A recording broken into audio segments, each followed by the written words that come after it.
What's going on, yo? It's another day on the Day One podcast. I'm your co-host, Anthony.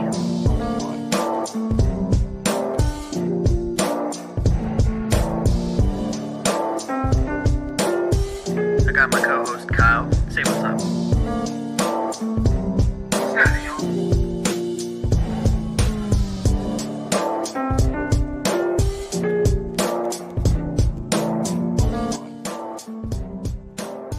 Let's get this shit going, baby.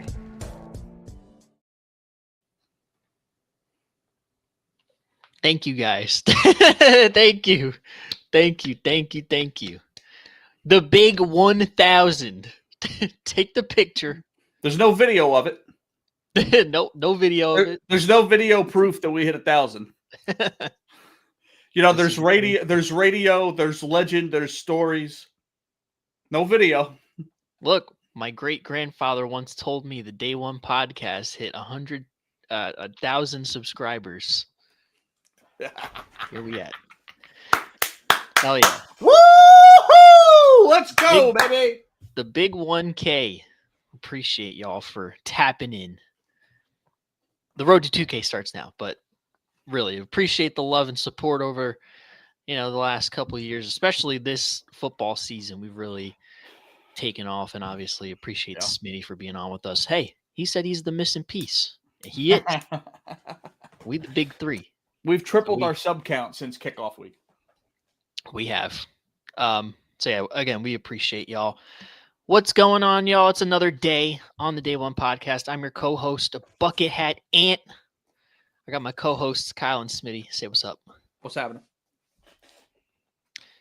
We got a hell of a show for you guys today. Jammed packed with a bunch of stuff. The NFL world, I know we were on a bye week on the show, but a lot has happened since our last show. So we are going to discuss the trade deadline, all of the moves, the winners and losers of the trade deadline, how it shook the NFL landscape and how it looks now.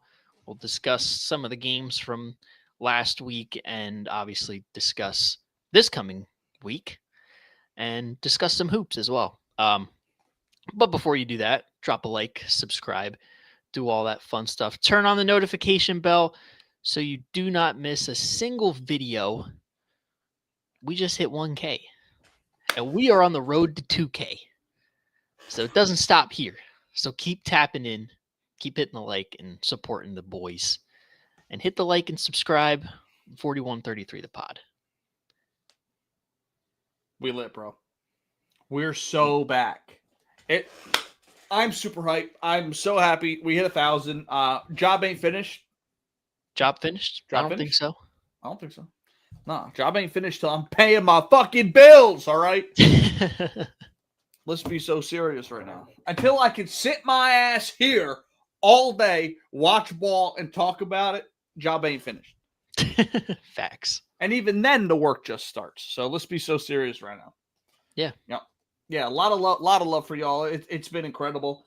We've been trying to do our best with getting into the comments and, replying to some people on our shorts and on our pods. I mean, we're doing what we can to try to build this community. Because as of right now, honestly, let's be real. We don't really got a community as of right now. We don't got people out here directly trying to tune into the Day One pod, but we're trying to build that.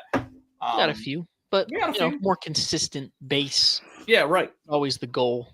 Yeah, I want to hop on here and have some motherfuckers in the comments from the jump all the way to the end every single week. No stop. So, but we working. Thousands it's a nice milestone. Job ain't finished. You know what I'm saying? What stats? We ain't win nothing yet. All we care about is win. We don't care about the stats. What statistics? You know what I'm saying? Was it Calvin Benjamin had 1,000 receiving yards one season? It meant nothing. Let's be so serious. So yeah. We appreciate y'all. We got love for y'all. I'm excited for the episode. So what do you want to hit on first? Well, let's touch on the breaking news out of the NFL. Marshawn Kneeland tragically passed away at the age of 24. The Cowboys defensive end literally just scored off a blocked punt on Monday Night Football. Absolutely tragic scene. I mean, the NFL is obviously a brotherhood, and we bash the teams all the time, Right. but at the end of the day, these guys are human, and you never want to see anything like that happen. It is a shame, what happened, and obviously our thoughts and prayers are with his family and his loved ones and teammates. That the Dallas Cowboys lost one of their brothers. Right. Yeah. It's 24 years old, man. He's our age. That's crazy. Like, that's literally us. He's our age. He's been in the NFL. This is only his second season. Bro's barely played 20 games. Worked his entire life for this, and it comes to a close here pretty quick, and it's a damn shame, because a lot of life to live. We think about even older players in the league, not to really change conversation, but we see guys like this motherfucker's too old to play. He's 38. You know what I'm saying? Some people don't have kids by the time they're 38. You know what I mean? Yeah. It's old in sports, but when you really break it down, all these people are young, and especially Marshawn. And it's a damn shame because, he's a nice little piece for them. He was a nice edge, I mean, he's not an all-pro guy, but let's be serious. Everyone in the NFL earned it and deserves to be there. And, it's just a shame that something like this happened. It became official that he took his own life after some type of chase. But from all the reports I'm seeing, it seems like it's been kind of a build for a little while, which is great. Yeah. You think all these guys are in the spotlight and we know everything about everyone. And, something like this happens. And you're like, what the heck? There was no inkling of that. Right. Yeah. That's why it's always important. Mental health is very serious, man. You got to check on your people, man. Check on your loved ones.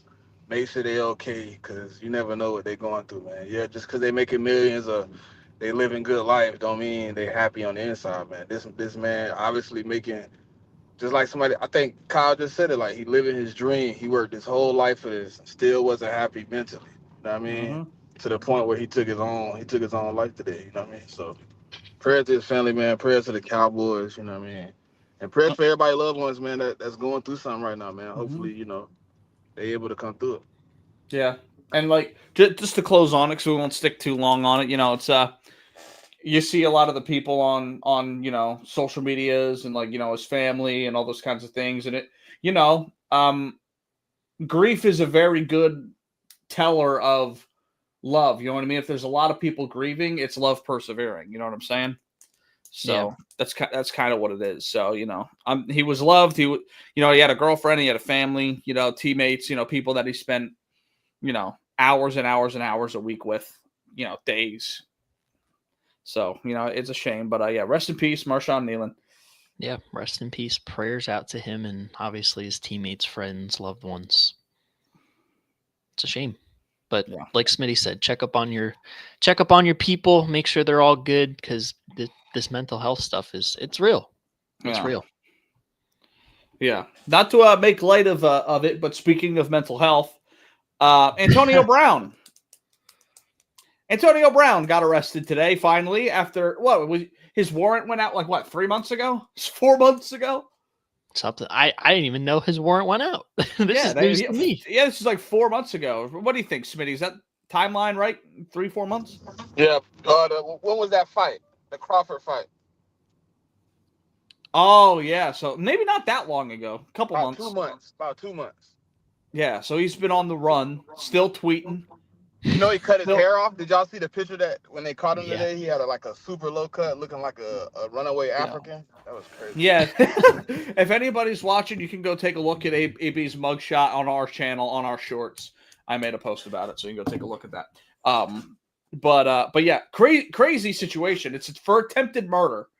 That's wild. He fled to Dubai. Why did it take them this long? That's what I want to know. Bro's been tweeting. Ping his phone. They can't track his location. I think that's the craziest part. Bro's on the run, actively tweeting bangers on Twitter. Right. And it took you this long to catch him. It's crazy, man. Well, there's probably a lot of legality stuff of going into another country. Nah, he probably had a good VPN, bro.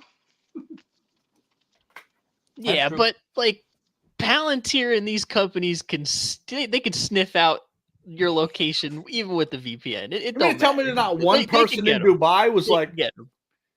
Antonio Brown? Don't listen. It don't matter. Rain, sleet, snow. We trading to go get him.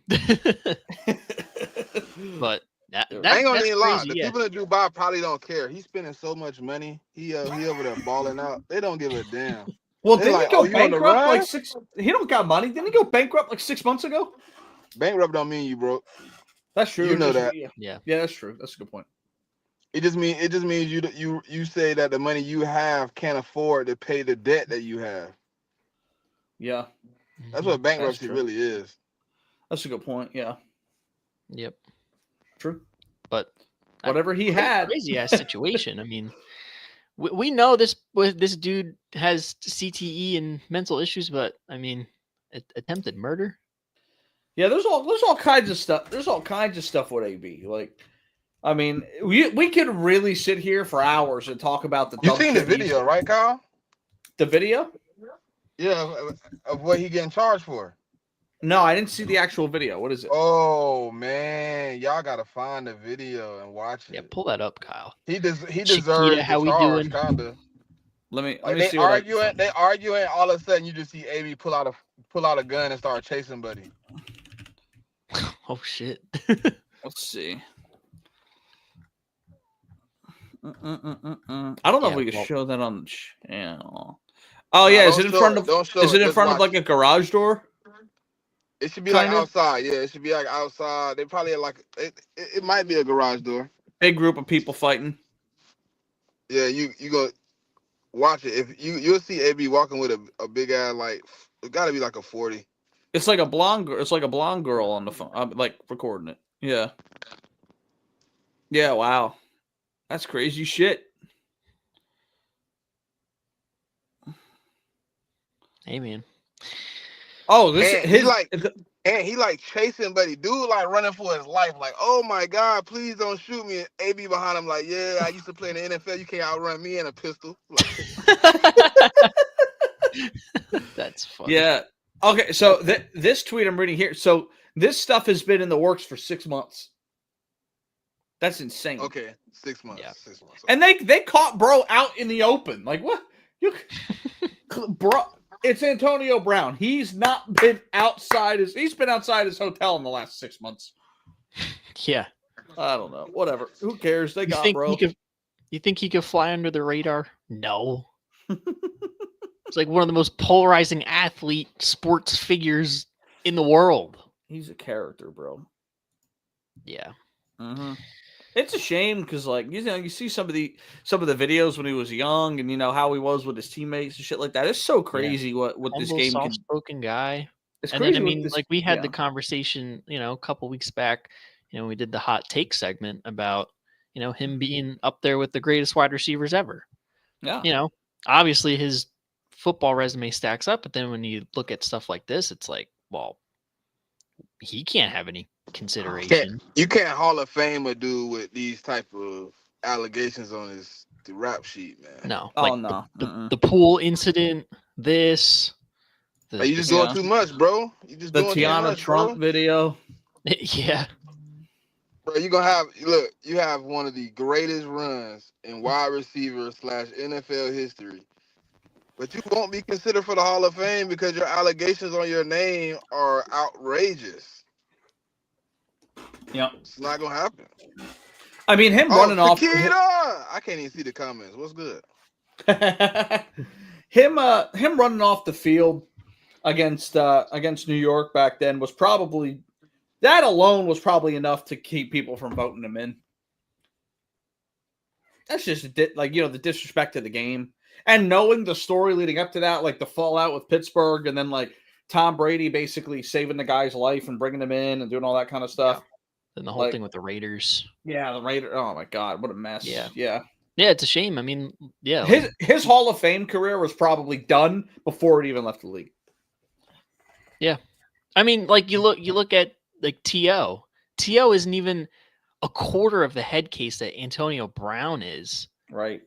He's just a misunderstood player, and he for the longest time was blackballed from the Hall of Fame. So Right. if you look at what Antonio Brown has done and think, oh yeah, this guy will be in the Hall someday. I don't know. Probably not. It's tough.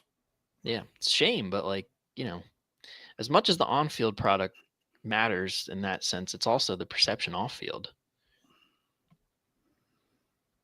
It's crazy, man. Bro, you could think about all the great players that got any type of bad rap off the field. They're not Hall of Famers.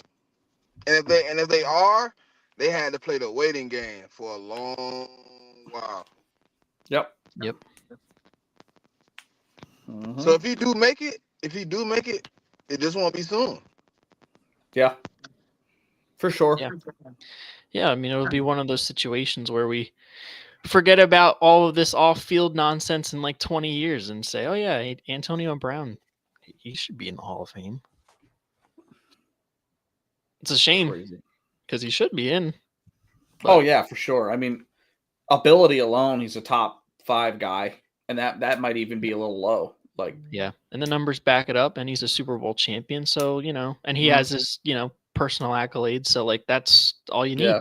I mean, we like what? We like Jerry, T.O., Randy, Calvin over him, and then everybody else is a conversation. Yeah, like Fitz, yeah. Yeah. Even though he never won a Super Bowl, but still. Right. Yeah, I mean, yeah. Yeah. Fitz, Julio, a couple other guys. Marvin. Mm-hmm. Mm-hmm. Yeah, I don't know. It's crazy, man. It's crazy the shit that's been going on. It's crazy what this game does to people, man. It's, you know what I mean? It blesses a lot of lives and people create beautiful things out of it. And some people just, ruins them. Yeah. But hey, that's money. That's money. Money is the root of all evil, and that's just kind of how life goes. Yep. All right. Let's talk about the trade deadline. Yes, let's discuss it. We got a lot to discuss on all fronts. Eagle, Jet fronts, the rest of the league fronts. Yeah. Yeah. Where do you want to start, bro? We want to start with you? Yeah, we can start with me. So yeah, let's discuss it. The Jets went on a fire sale that no one really saw coming. There was conversations about Breece Hall being moved, and that's about it. And he was not. So let's go timeline here. First, the Indianapolis Colts, I would say secondary needy, traded for Sauce Gardner. They traded us their first round pick this year, first round pick next year, and we got A.D. Mitchell. So when this trade first crossed my phone, I wanted to blow my fucking head off. Straight up. Like, that was not cool, man. Like, I love Sauce. I think he's a great corner. I do have to take that. I don't think he's improved since he stepped foot into the league. But other than that, I mean, he's great. I think a lot of his play the last season probably has a lot to do with effort, to be honest with you. I mean, he was a tackling demon in his rookie year. He kind of let off the gas after that. And then, bad coaching, no one correcting him. He kind of just, worked his way out of that. I think that's really going to change at Indy. I think he's going to pick back up to being arguably number 1, arguably number 2 corner of football. Because that's just what happens when a guy's in a disgruntled location, whether he was saying it or not. Because one thing I give Sauce a lot of credit for is not a peep of this from him at all his entire tenure with the Jets. It was always like, I do my job, I go out there, I guard the one, and that's it. And I respect that heavily. I hate losing that kind of player because you grow sentiment to the guys on your team. You guys know this. I mean, you've got guys that have won Super Bowls and, have had incredible moments watching those games. And, you direct link it to those people. For me, I watched Sauce get drafted and pretty much watched as many games as I could of his. He's a great player, so I hated seeing him go. But that package, dude, I mean, if you're going to trade a player like that, you trade for him. Let's not forget, last offseason, people weren't willing to give up 2 first-round picks for Lamar Jackson. You know what I'm saying? So, like, that's not the truth, though. Why you say that? Because the fact of the matter is you had to give up 2 first-round picks plus whatever other compensation they wanted for Lamar. And then you had to negotiate on a contract with him because the team that he was negotiating with, it could not negotiate the contract. So they were in a shitty deal. With Sauce, He's already paid. I don't have to negotiate contract. All I gotta do Mhm. is trade you these pieces. You come in and play. Sure. With Sure. Lamar, you possibly trade for him, and what if he don't want to continue his tenure with you as a team? That's true. Because Sure. what, like to be honest, the team that was going to trade for him, I mean, were they in the greatest situation? Because I heard what it was: Atlanta, Cleveland, and Miami. I think there's probably a few more, but yeah. The teams that were most talked about. Like Yeah. Yeah, I agree. Yep. the only Those team two. in that bunch that I see him being like, I might want to stay is Miami because that's home. Mhm. Sure. So it's like, okay, I got to give you 2 first-round picks plus whatever, because Mhm. obviously 2 first-round picks ain't even enough. They finna ask for more for Lamar, and then I gotta sit out at the table and hope he negotiate a long-term deal with me. Nah, Yeah. fuck it. If you gonna trade him, trade him.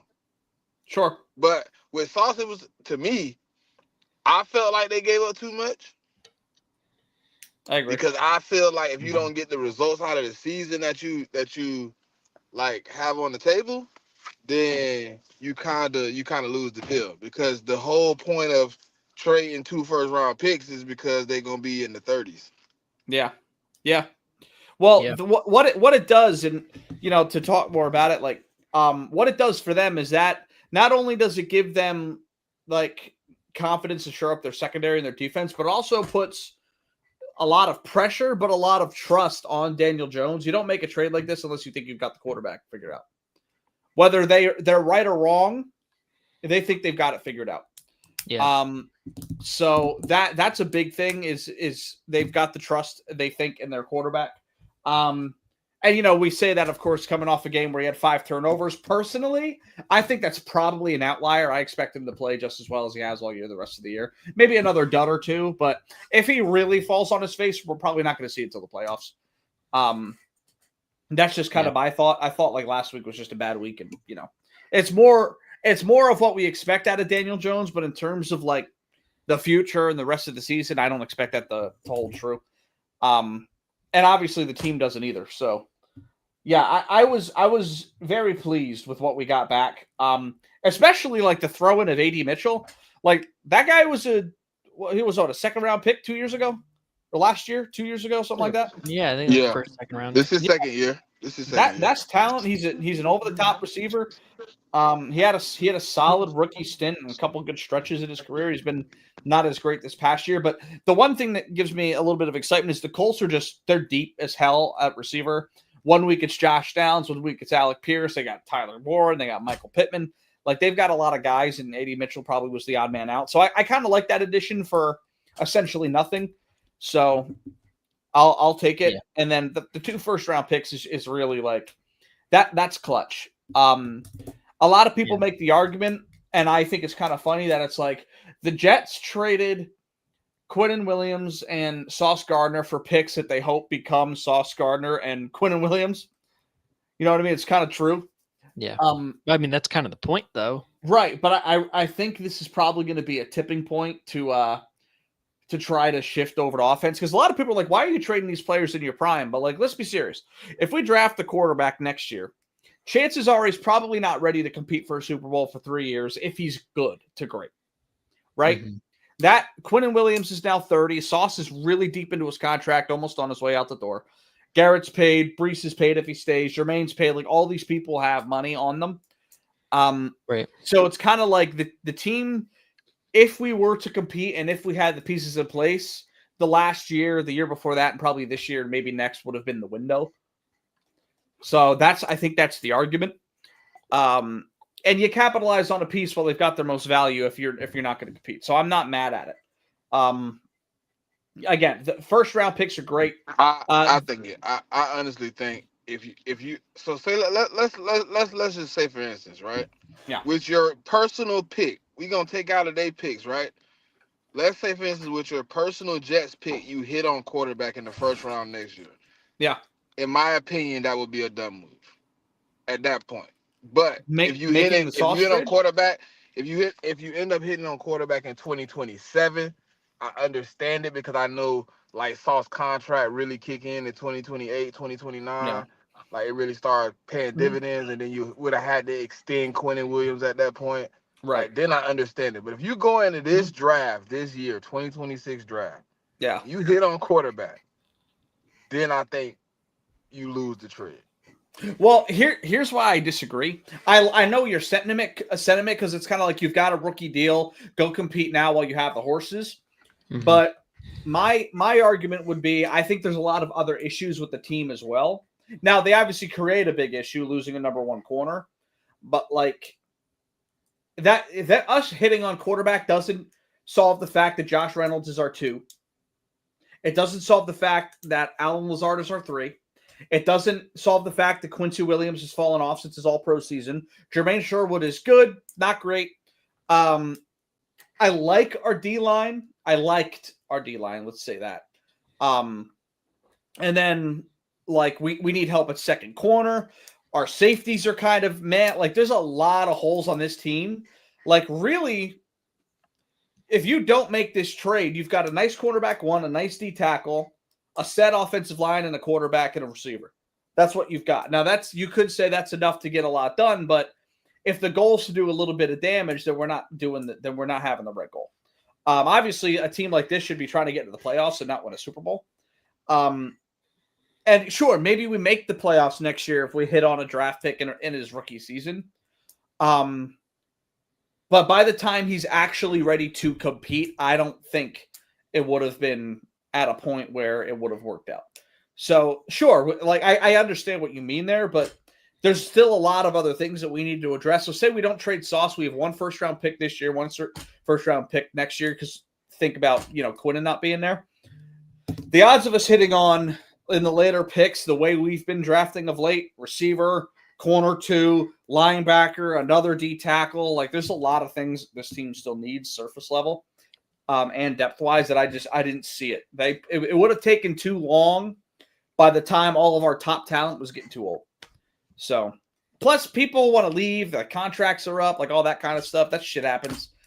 And this team's just not there yet. So, and if the goal was to make a trade to get another first-round pick so you could take a risky quarterback in the early part of the draft with our pick and then pick something else that we need later on, I'm okay with it because we want to get Aaron Glenn, his guy, as soon as possible so he can do what he wants to do. And work from there. That's kind of where I'm at with it. It's very contradictory because it's kind of like you're doomed if you do, doomed if you don't. But like this team's not going anywhere unless we have a top 15 quarterback, or we're not going to get it unless we try to build up on some draft capital and get a little bit cheaper.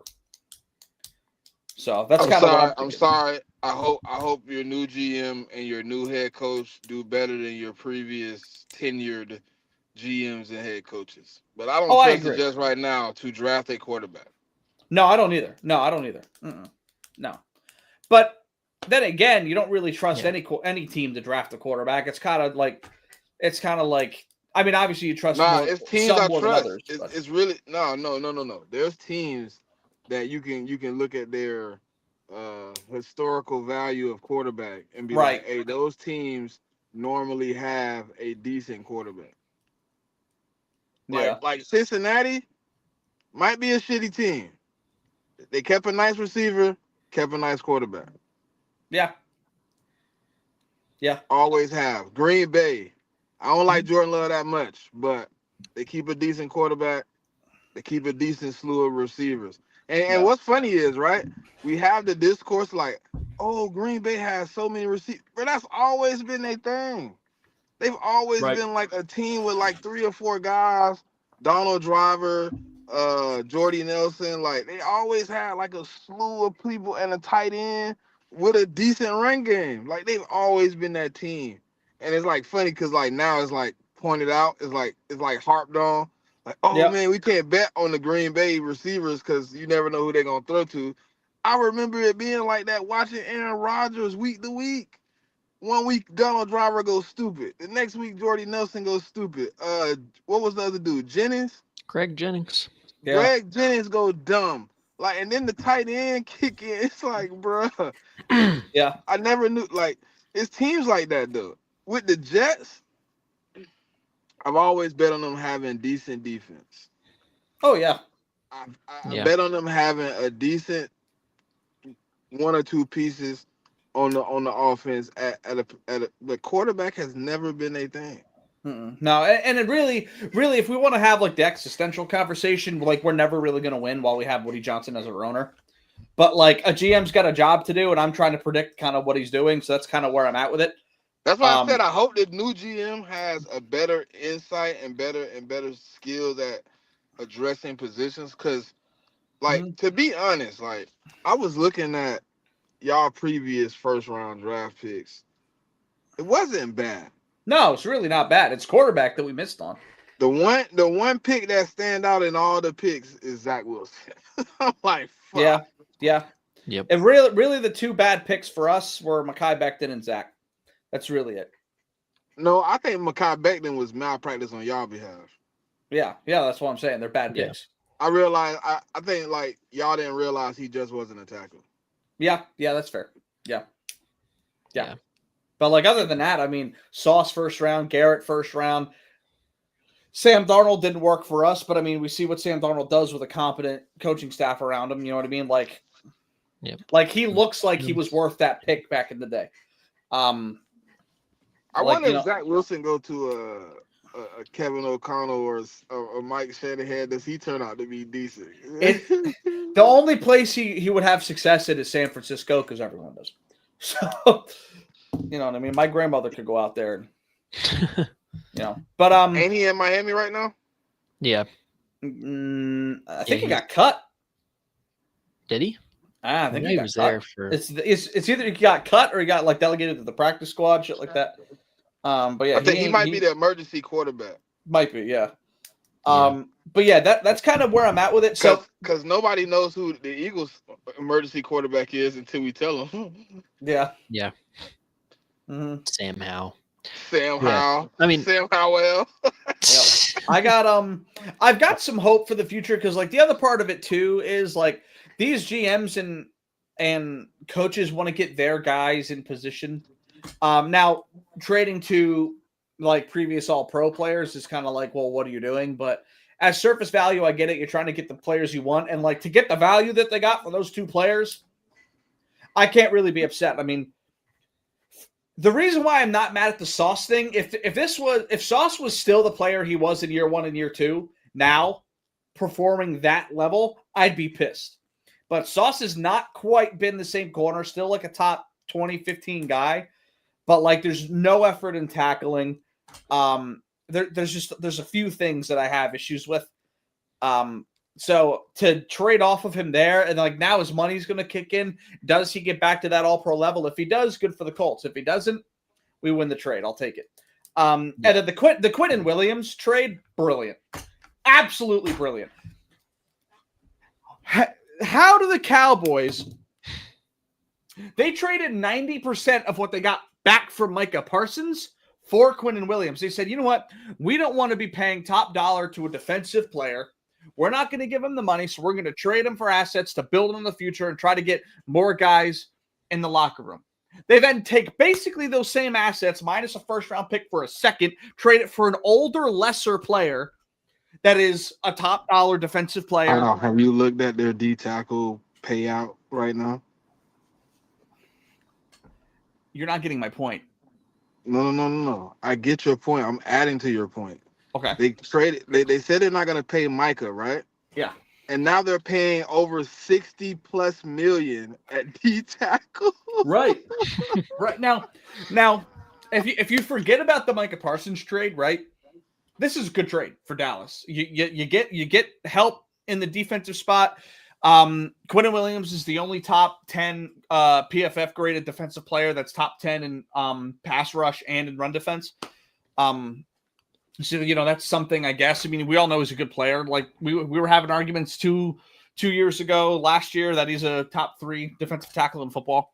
It hasn't quite been that this season. But he's a nice player. He's in his prime. But the question is, Quinnen Williams is getting a shit ton of money. He's obviously not getting what Micah would have gotten paid, but he might be in 2 years when they need to extend him. So, yeah. And he'll be older than Micah was at that point at a position that's not as important. I mean, obviously pass rush is pass rush. If you're getting it up the middle or on the edge, whatever. But like, it's not Micah Parsons' pass rush, and it's not the youth that he had. Like, it's so baffling. Like, I get the idea. My assumption is they traded Micah thinking that they weren't going to be as good with Micah. And then they saw how well their offense has been playing. Javonte Williams is having a renaissance. George Pickens has blossomed with them. Like, they've had a good offensive season so far. So maybe they're like, okay, maybe let's revert a little bit. Let's go get Logan Wilson. Let's go get Quinn Williams and see what we can do. Yeah, but you didn't address the biggest need for your team. Yeah. The hole you created on your own is the biggest problem you have. Yeah. Okay, no edge. secondary is up and down. Yeah. Yeah, the linebackers is up and down. Yeah. But edge is your biggest fucking issue, and you didn't address it. Right. I mean, are you gonna play Quinnen at the edge? Right. If you get pass rush, that helps your secondary. So, like, you know what I mean? You in a way help try to fix your secondary by adding some pass rush. But like, and Quinn Williams will do that for them. He'll be a good player for them, and he might even play better for them than he did for the Jets. But you just went back on the play you made, what, 3 months ago? 2 months ago? So, like, yeah, I mean, and they're a 3-5-1 team. Yeah, right. And like they're about this trade was in the works before the Cardinals game. They then lost it and were like, you know what? We're still gonna go through with it. The Jerry Jones is the gift that keeps on giving. Like you Right. said, at face value, it's good just because now they have a pretty good interior Right. with Kenny Clark and Quinnen Williams, but like Right. they Like, why are the you giving Jets up made a out step- like a bandit with the draft capital. Right, and they give And- up their first. They didn't even give up Green Bay's. They give up their first next year.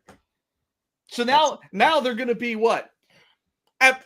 Say their best case scenario next year is they go 9-8, 10-7. Say they have a nice couple rookies this year and sign a couple people, which they never do, but say they do. They go 10-7 next season, 11-6. Say they do that, right? Their pick's still not going to be until 28. Like, even if they have a really good season, like their pick's just not going to be good enough to even equate. I mean, their season is not going to be good enough to equal what the Packers one's going to be next year.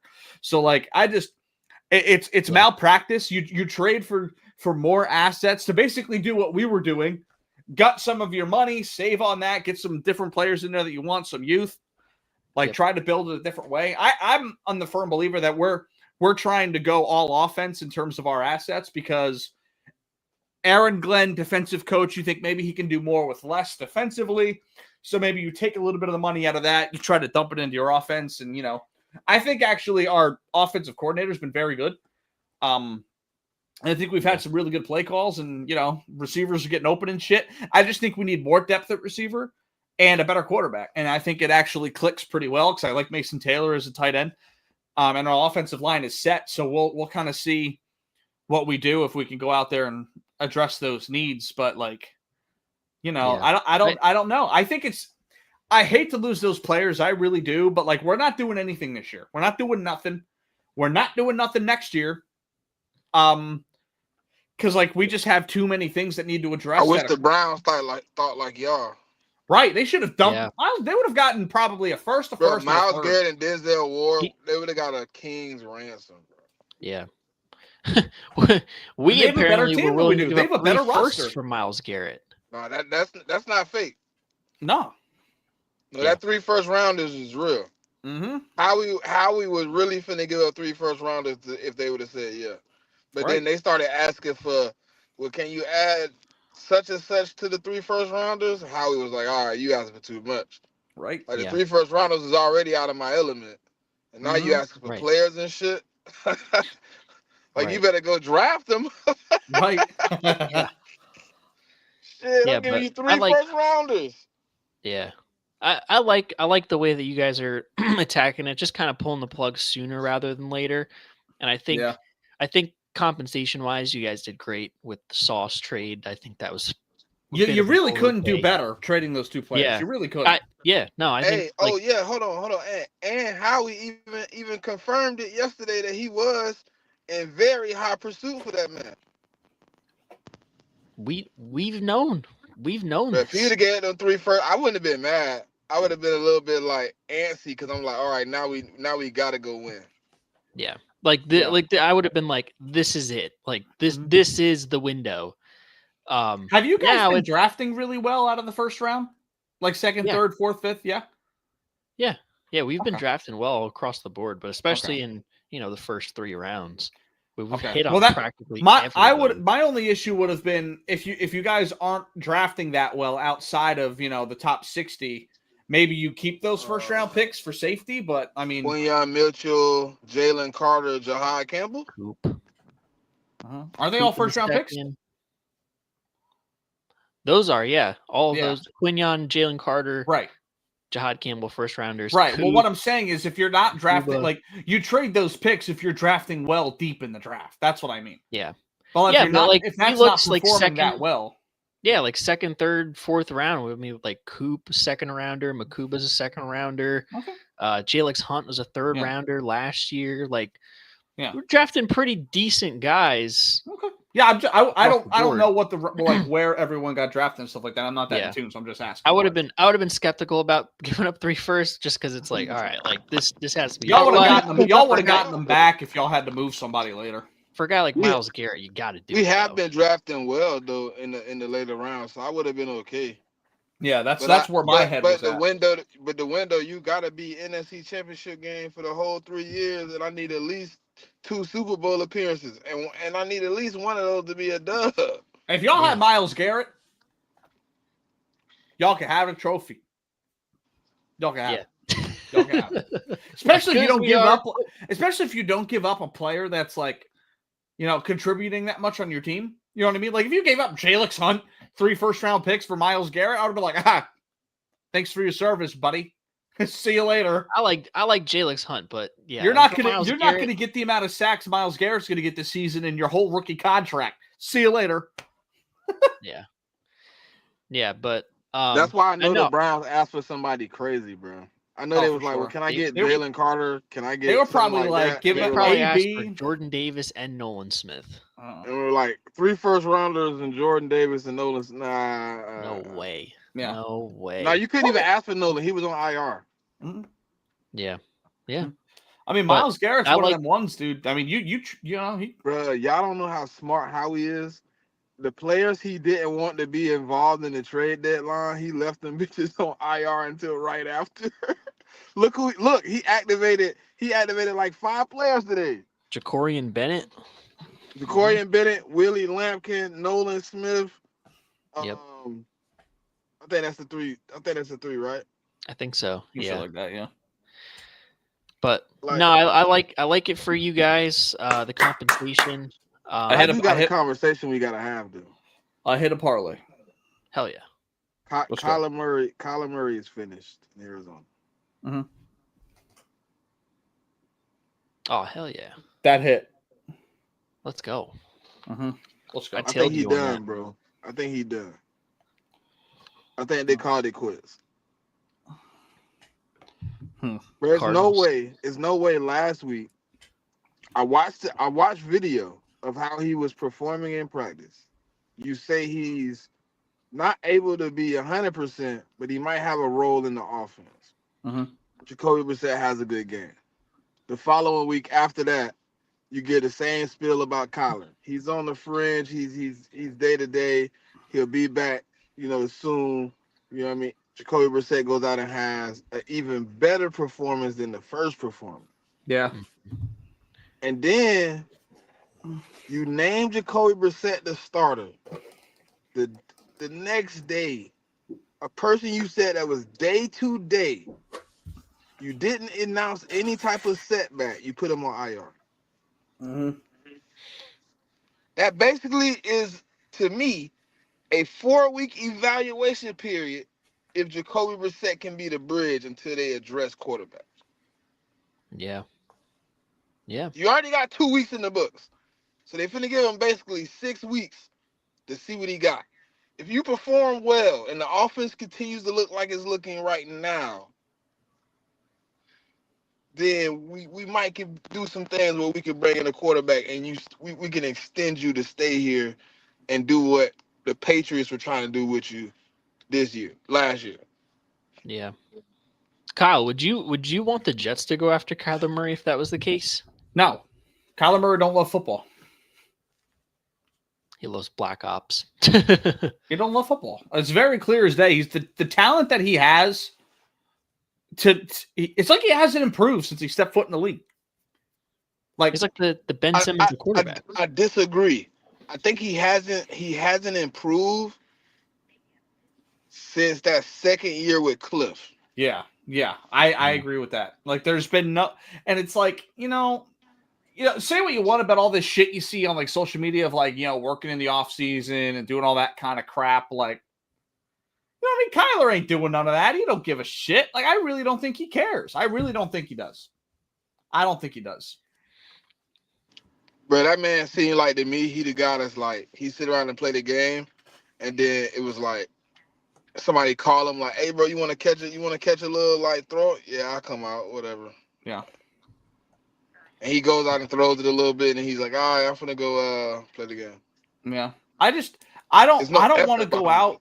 I don't want to go out and get another Band-Aid, dude. Like, I want to go out and, like, take a chance on a young guy. Like, that's what I want. But okay, if not the Jets, then who is the team you see that you might think could go potentially grab Kyler? Let me think on it first before throwing out a team. The Raiders for one, obviously. Nah, they just put too much money in the Geno. I don't think they'll do that. Yeah, but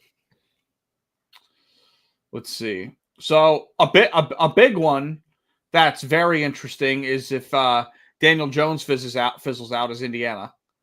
I don't necessarily hate that. That's the Saints. Yeah, the Saints maybe. Miami, depending on what happens with Tua, but again, that's kind of like a lateral move. It depends what kind of money. I don't really think that's a lateral move. Tua is being held up by an offensive coordinator. I think for stretches, Kyler Murray was holding up a bad offensive coordinator. But he's just not that great that it was really turning into wins. I would say the Saints just because they might have the money once they get off the books and stuff like that. Obviously, Tyler Shuck isn't the answer. I think that's an interesting squad, I guess. I think Indianapolis is cool if, it depends on what Cleveland's financial money is looking like. Because they've proven to do that again though. They went through the same thing with number 4. Yeah, but they're not gonna have to sign Kyler to $60 million. Like I don't think that's gonna end up having to be a thing. I think potentially like if the Dak Prescott contract fizzles out. He's too good. He's too good. Yeah. I mean, I know we got you guys got your Dak beef too, but I know you guys got your Dak beef, but like, Dak's a good ball player. No reason to move off of him until he wants to retire or he falls off. Good enough. We'll say that. Yeah. I mean, maybe it depends on how long Stafford wants to play, but LA's fun. Yeah. LA's a lot of fun. Yeah, but they got 2 first-round picks. I don't see them wanting Kyler when they get a chance to address the quarterback that they want. Right. That's true. The thing is, though, I feel like as long as Matt Stafford's there, they're going to have too late of a pick. No, they got Atlanta pick. That's true. They do have Atlanta's pick. That's true. That's gonna be a top 10 pick. Right, but do you think they make that? Do you think they make that draft pick this season? Yes. Okay, I respect it. They only extended Matt for 2 years. That's true. Yep. And his contract is at the end of next season. Yeah. You sit the young guy behind him. He has one last little ride. Yeah, he get the final ride. You get the mentor young guy. Yep. We get your farewell tour, at least for the Rams, unless you're going to play somewhere else. He probably will sign one more place. I mean, he might win an MVP this season. He's gonna he might have a year or two left. Yeah, like a Pittsburgh good football. Maybe with when Aaron Rodgers goes. Pittsburgh. They just tried the Band-Aid quarterback though, but I don't know. They're never going to be able to draft times though. This ain't the first time. Shit. Yeah. I don't know. We'll see. I don't hate the Pittsburgh idea either. Definitely some of these spots have got an old guy on his way out. Like those are like LA is nice. We'll see. Yeah, we'll see. Mm-hmm. Why don't we talk about some real? Well, real quick, I really want to get your guys' opinions on the Quinn Williams and the Sauce trades? Because I kind of just went on a Yeah. tangent. What do you guys think? Yeah. For you, I think the compensation, like I said, Eagles girl, how we doing? Shout out Eagles girl. For you, I think the compensation, I don't think you could have done much better. Like you No. made out really well. The only way we do better is if a worse team gives us the same picks. It's the only way we work out better. Yeah, pretty much. But like you have the draft capital now to kind of rebuild it however you want. Obviously it's tough losing players of that caliber, but like you said, I totally get the whole timeline thing. You know, hit on a quarterback, it gets them like to year 3. Like you could be like in a Drake May situation by the time he starts showing his true colors. Like, Man, these guys are old. Argument for Quinnen. I understand the argument for. I don't understand that argument for Sauce. Sauce is in year what? Was it year 4, right? 4? 2021. Yeah. I think part of the reason they got off of Sauce's deal is because of the regression. Touchdown, Genty. Let's go. Yeah. I think the issue with Sauce is the regression. And, like, if he's not motivated now, like, he kind of fell off. Not fell off. Did he regress or did the scheme regress? I think here's the thing. I think a true shutdown. I think a true shutdown island corner in man coverage should be great in most schemes. Like if your sole job is didn't y'all play the most zone last year? I don't fucking know, dude. I don't know what I'm I looking at. I want to say y'all in the like upper 70 percentile last year in zone. Couldn't tell you. Took a man corner and threw him in zone for majority of his snaps. How do you expect him to play? We still had Bob Salo on the squad last year. Go look at your numbers. It's either this year or last year. It might be this year zone. Then it might be this year. Maybe, but my whole thing is last year he wasn't great either, and he started the season under the same head coach that he had his All-Pro season under. So that's my thing. Yeah. Same secondary, same roster. I think there's an issue of regression. I think he did just sign that big extension, but I think now that you sign that extension when you think you're going to compete, I think the Justin Fields failure that I knew was inevitable.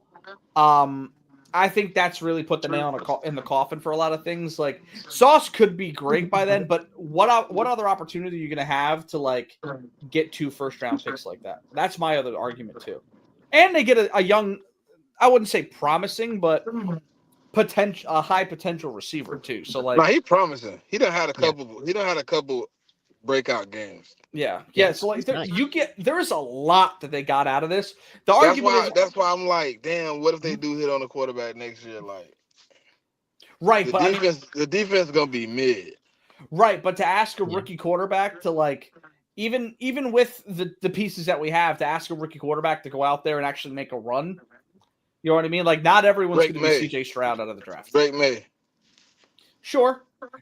What did Drake May do as a rookie, though? That's the thing. Drake May is not a rookie right now. Yeah. Well, he got thrown in the fire as a rookie. That's exactly what would happen to our quarterback. He'd be thrown in the fire. I'm saying, your quarterback would know week 1, day 1 training camp, I'm the starter. Sure. Drake May was 6 weeks on the bench, and then all of a sudden they were like, "Hey, Jacoby ain't cutting it." I still think the play for you guys would be to build towards, like, if you hit on a quarterback, if you find a guy in this upcoming draft that you like, the play is to hit for 2027, like pretty much what the Patriots did with Drake May. Like, right. That's my thought. And if you have Sauce at that time, maybe it's good, but like, you know, Quincy's 31 at that point. Quinnen's 30. Jermaine Johnson's not a young player. He'd be 29. I mean, 29's not old by any means, but a guy coming off an Achilles, you know, you never know. Yeah. There's a lot of question marks as to where this team's going to be. We don't know if our right guard's going to be any good at football. That was 3rd straight year with an early season-ending injury. His year 2 was awesome. But, like, you know, he hasn't played football in 2 years. There's that. Like, you know, you could say you have 4 of the 5 offensive linemen in place. Sure. John Simpson's not very young.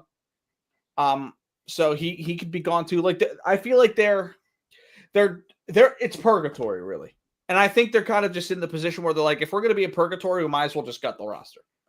Yeah. Keep the things that you know. Keep the things that you know you want to have. Like in an offensive league, you keep Garrett Wilson, you keep Breece Hall. I'm okay with moving off the defensive players, because Garrett Wilson probably wasn't getting you 2 first-round picks. Yeah, he probably wasn't. Yeah. Maybe a dumb team would give you those, but like the odds of making that happen probably pretty low. You're betting on Sauce being the player he was 2 years ago if you're trading 2 first-round picks. If we were going off of Sauce's value now, you probably get a first. I don't even think they expect that. I think they just need what he is right now. Shit, Sure. What they got over there. Mm-hmm. Yeah, Yep. But what I'm saying is, if you're basing it off of the value that he's bringing this season, it's a heavy overpay. Like probably 1 first would have been enough for Sauce if you're grading him off of just the season. Yeah. So that's kind of that's 2 firsts. You did phenomenal. Right, because my thing is like, sure, you have Sauce, right? But say you have these extra picks, right? You've now got 5 first-round picks the next 3 years. I mean, the next 2 years, right? So you hit on a quarterback, you hit on an edge rusher, you hit on a wide receiver 2. Then you can go out and get the best cornerback in free agency that same offseason. You know what I mean? Like you can do those types of things. And you could say, well, if you keep Sauce, you go out and get the wide receiver 2 in free agency. Sure, whatever. But like I think they'd rather have the players on the rookie deals hitting than, like, at least we know now we're going to bring in young players and have potential. The unknown is, are those young players going to be good enough? And are we going to build a team that Sauce could be a part of to make a run? Like, that is more unknown to me, I think, than, having all the assets. Because they could always just trade the fucking assets up for, like, the top pick if there's a quarterback there or whatever they want to do. This may not be all they do. Right. You know what I mean? They can take their pick. They can take their pick, move it back, take 2 first-round picks in the second half, take 2 second-rounders, take 2 thirds. Like, there's still a lot that they can do. Yeah. We'll see exactly what they decide to do when the time comes, but at least we know, like... Yeah, there is a plan in place. Before it was, we've got a bunch of really good players, no depth, no quarterback. Now it's, okay, we've got picks to be able to get the quarterback and go from there. I'm okay with that. Yeah. I wasn't okay with constantly filling in the quarterback to trying to get it right away so we could try to win with a roster that, let's be honest, maybe 2 years ago could have been ready if they had a quarterback. Now, no, it's not the same team. Yep. DJ Reed has been arguably the best corner in football not being talked about this season. He's not on the team anymore. So, like, if we still had him, we still got some other guys, like, I don't know. Yeah. That's just my thought. I feel like like I said, you're doomed if you do, you're doomed if you don't. At least now there's like, okay, this GM can utilize his entire plan because he's got more assets and, he can make more decisions than just already having Sauce on a roster, even though he's a good player. Yeah. The Quinnen Williams trade, I ain't hurting by it. I love Quinnen Williams, but you get a first and a second for a player who's 27, not as good as Micah Parsons. You basically get the Micah Parsons package. And Mozzie Smith so far has not been very good, but our defensive line has turned out some pretty decent players over the last few years. So if he could just be average, cool. It's a D tackle, young D tackle. Yeah, and for Dallas, like I said, it just Jerry is the biggest string along GM owner in the history of the NFL. Like he knows how to engagement farm his fans just to keep them engaged. And that's what the trade is, dude. Like that's all it is. They're 3-5-1, and he's sitting here talking about what up, Brandon. He's 3-5-1, sitting up there talking about like, oh yeah, like this is gonna be the move that catapults us. Like, bro. Read the room. Right. What are we talking about? Yeah. I mean, I would have taken those first and second round picks and seen if Micah Parsons was available. That's what I would have done. Yeah. Yeah. I don't know. It doesn't make sense. But, for you, get those draft picks, rebuild that team the right way. And I'm just happy that I'm outside of the division and I get to feel a little bit of that Jerry Jones magic you guys feel every year. Yeah. It's That's nice, what I'm ain't it? happy about. Yeah, it feels Keep feels Bro fucking around great. forever. Yeah. I will say though, like if it was just the Quinnen Williams pick, it would have looked way worse. But like bringing in Logan Wilson too, who's a nice backer, like they've done decent at the trade deadline. If you're talking about like improving the defense this season, so Yeah. Yeah, no, Hold on. Did you say Logan Wilson's a nice linebacker? Didn't he He's just a lose nice- his job to the? Didn't he just lose his job to a rookie got who's benched. not playing well? he got benched because he requested out weeks ago. Oh, damn. Hopefully, Yeah, I but- mean, I don't know. He's better than what they got, that's for sure. that's true. Yeah, and they only gave Him up what? and- Was it a 6th and 7th swap kind of thing, or was it a second? Like, It was something mid-pick? like that. It was something like one of the Mhm. third day pick swap or something like that. I don't Yeah. really remember, but Yeah. it's not going to matter anyway because they're still going to miss the playoffs. Yeah, I agree. But it just keeps Dallas Cowboys fans Mhm. in it a little bit longer before they inevitably make their draft videos. If they made this trade at 3-3-1, I'd feel a little bit better about Yeah, it. what happens? What happens if they just so happen to drop 2 more games? Right. Yeah. Now you Can't don't trade have your Quinnen first-round Williams for pick. 2 first-round picks now. Yeah. Ooh, Ashton Jetty. Well, nice. Let's little talk 40. about the real moves. Yeah, let's talk about Let's it. talk about the real moves of the trade deadline. The Eagles going all in without Yeah, it was only going one all move. in. It was only one move though.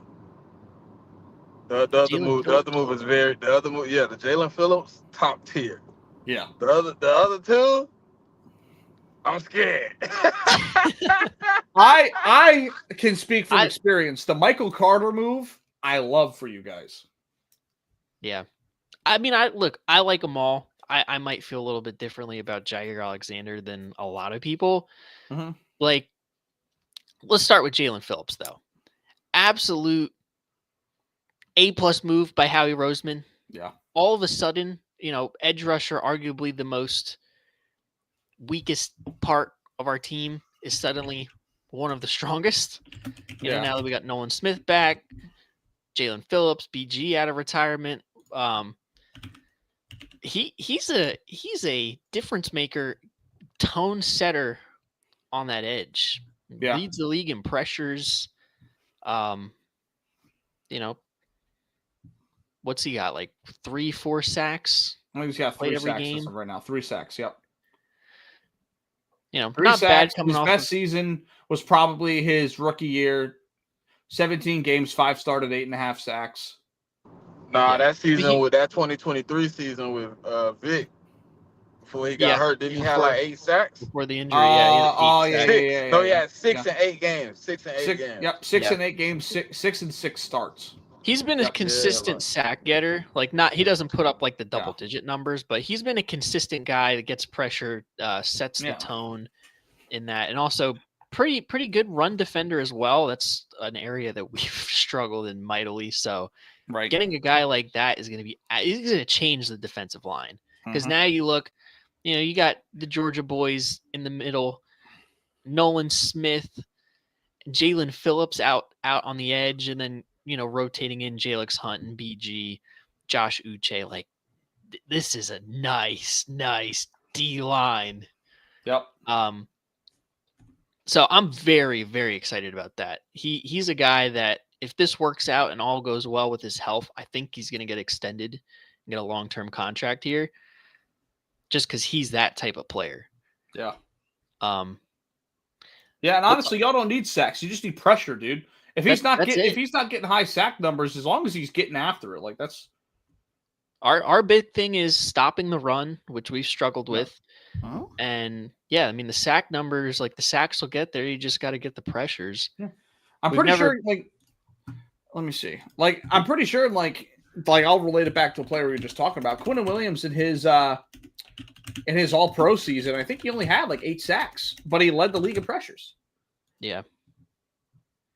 Yeah. I think he brings, an element that this defensive line needs mightily. So I'm very excited to see, and he's going to be starting on Monday.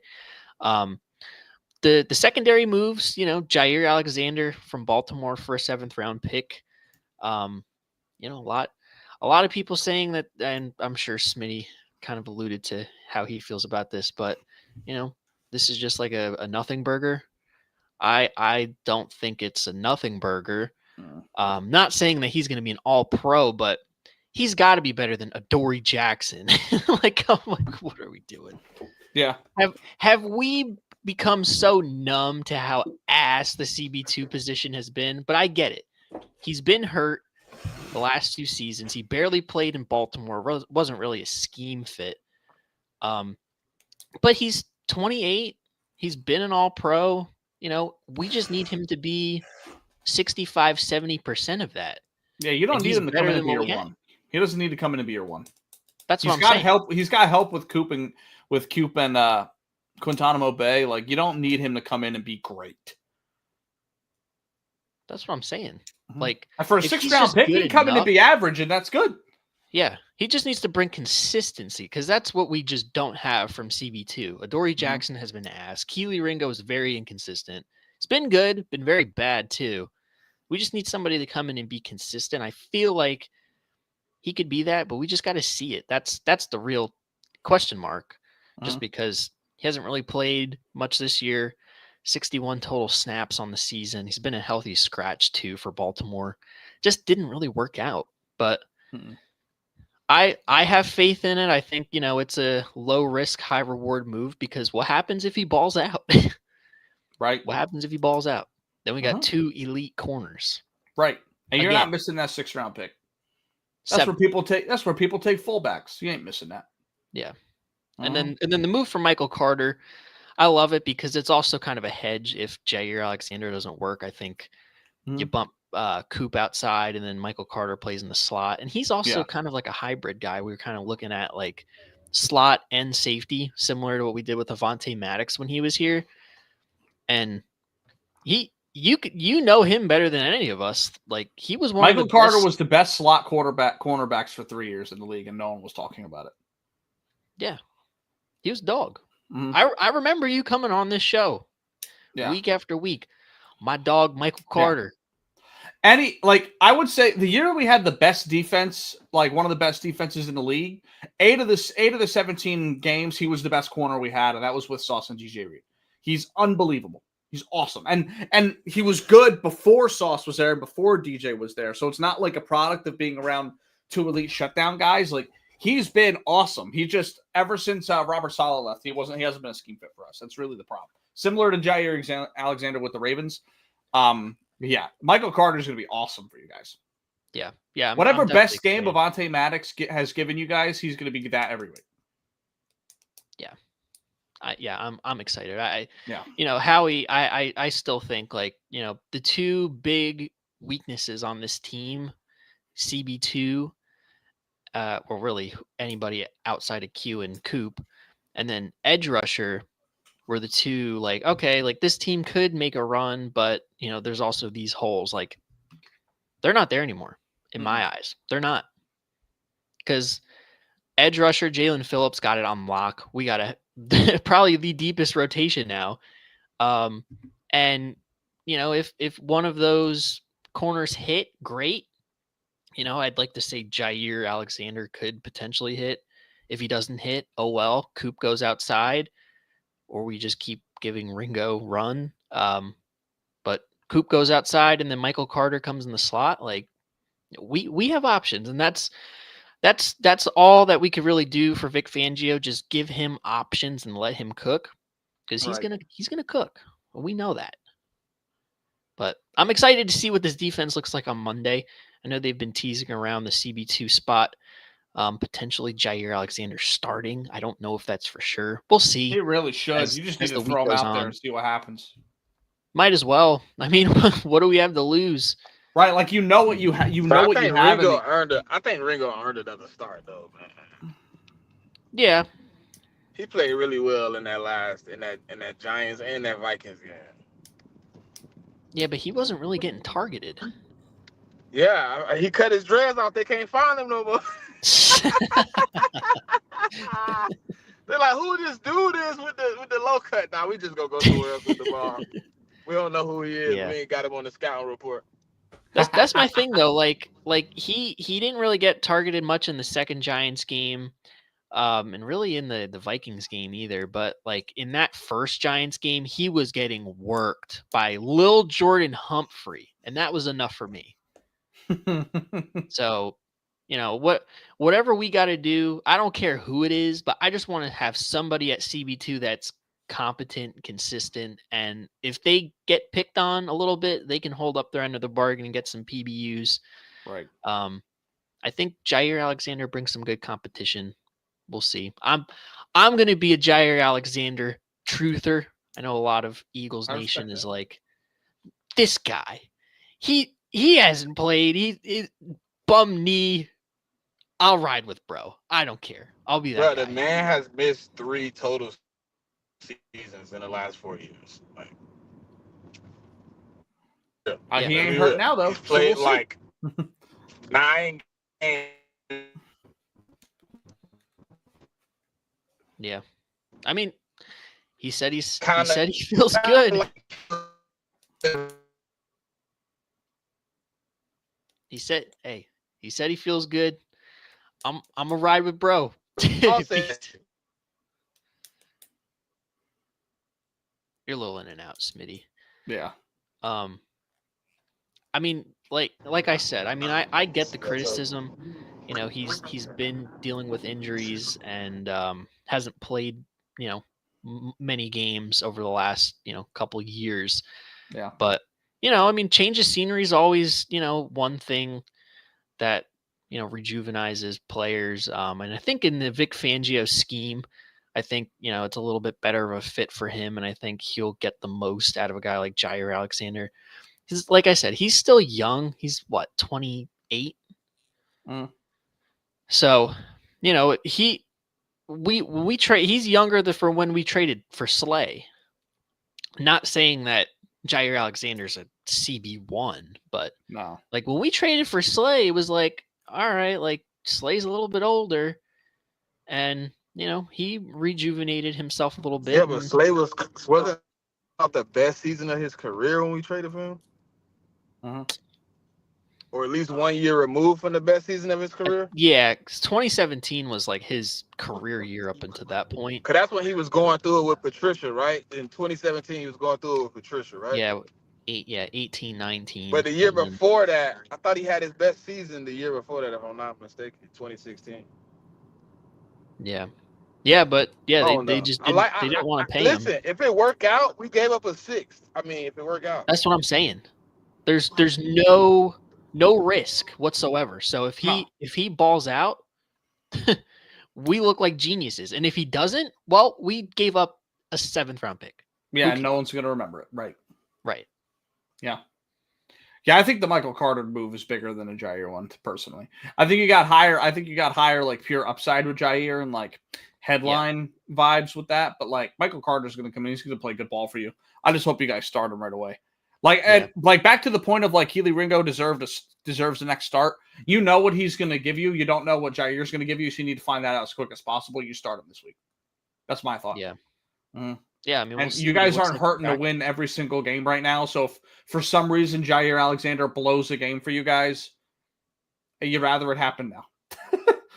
That's just kind of like worst case scenario is he gets burned on a 3rd and 20. I know Fangio too well though. Fangio not gonna throw him out there if he's not comfortable with it. Yeah, absolutely right. Yeah, you're absolutely Fangio right. wait it out. And seeing that the next 2 matchups is pretty tough.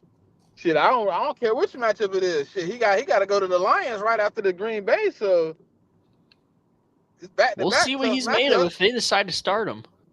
Yeah.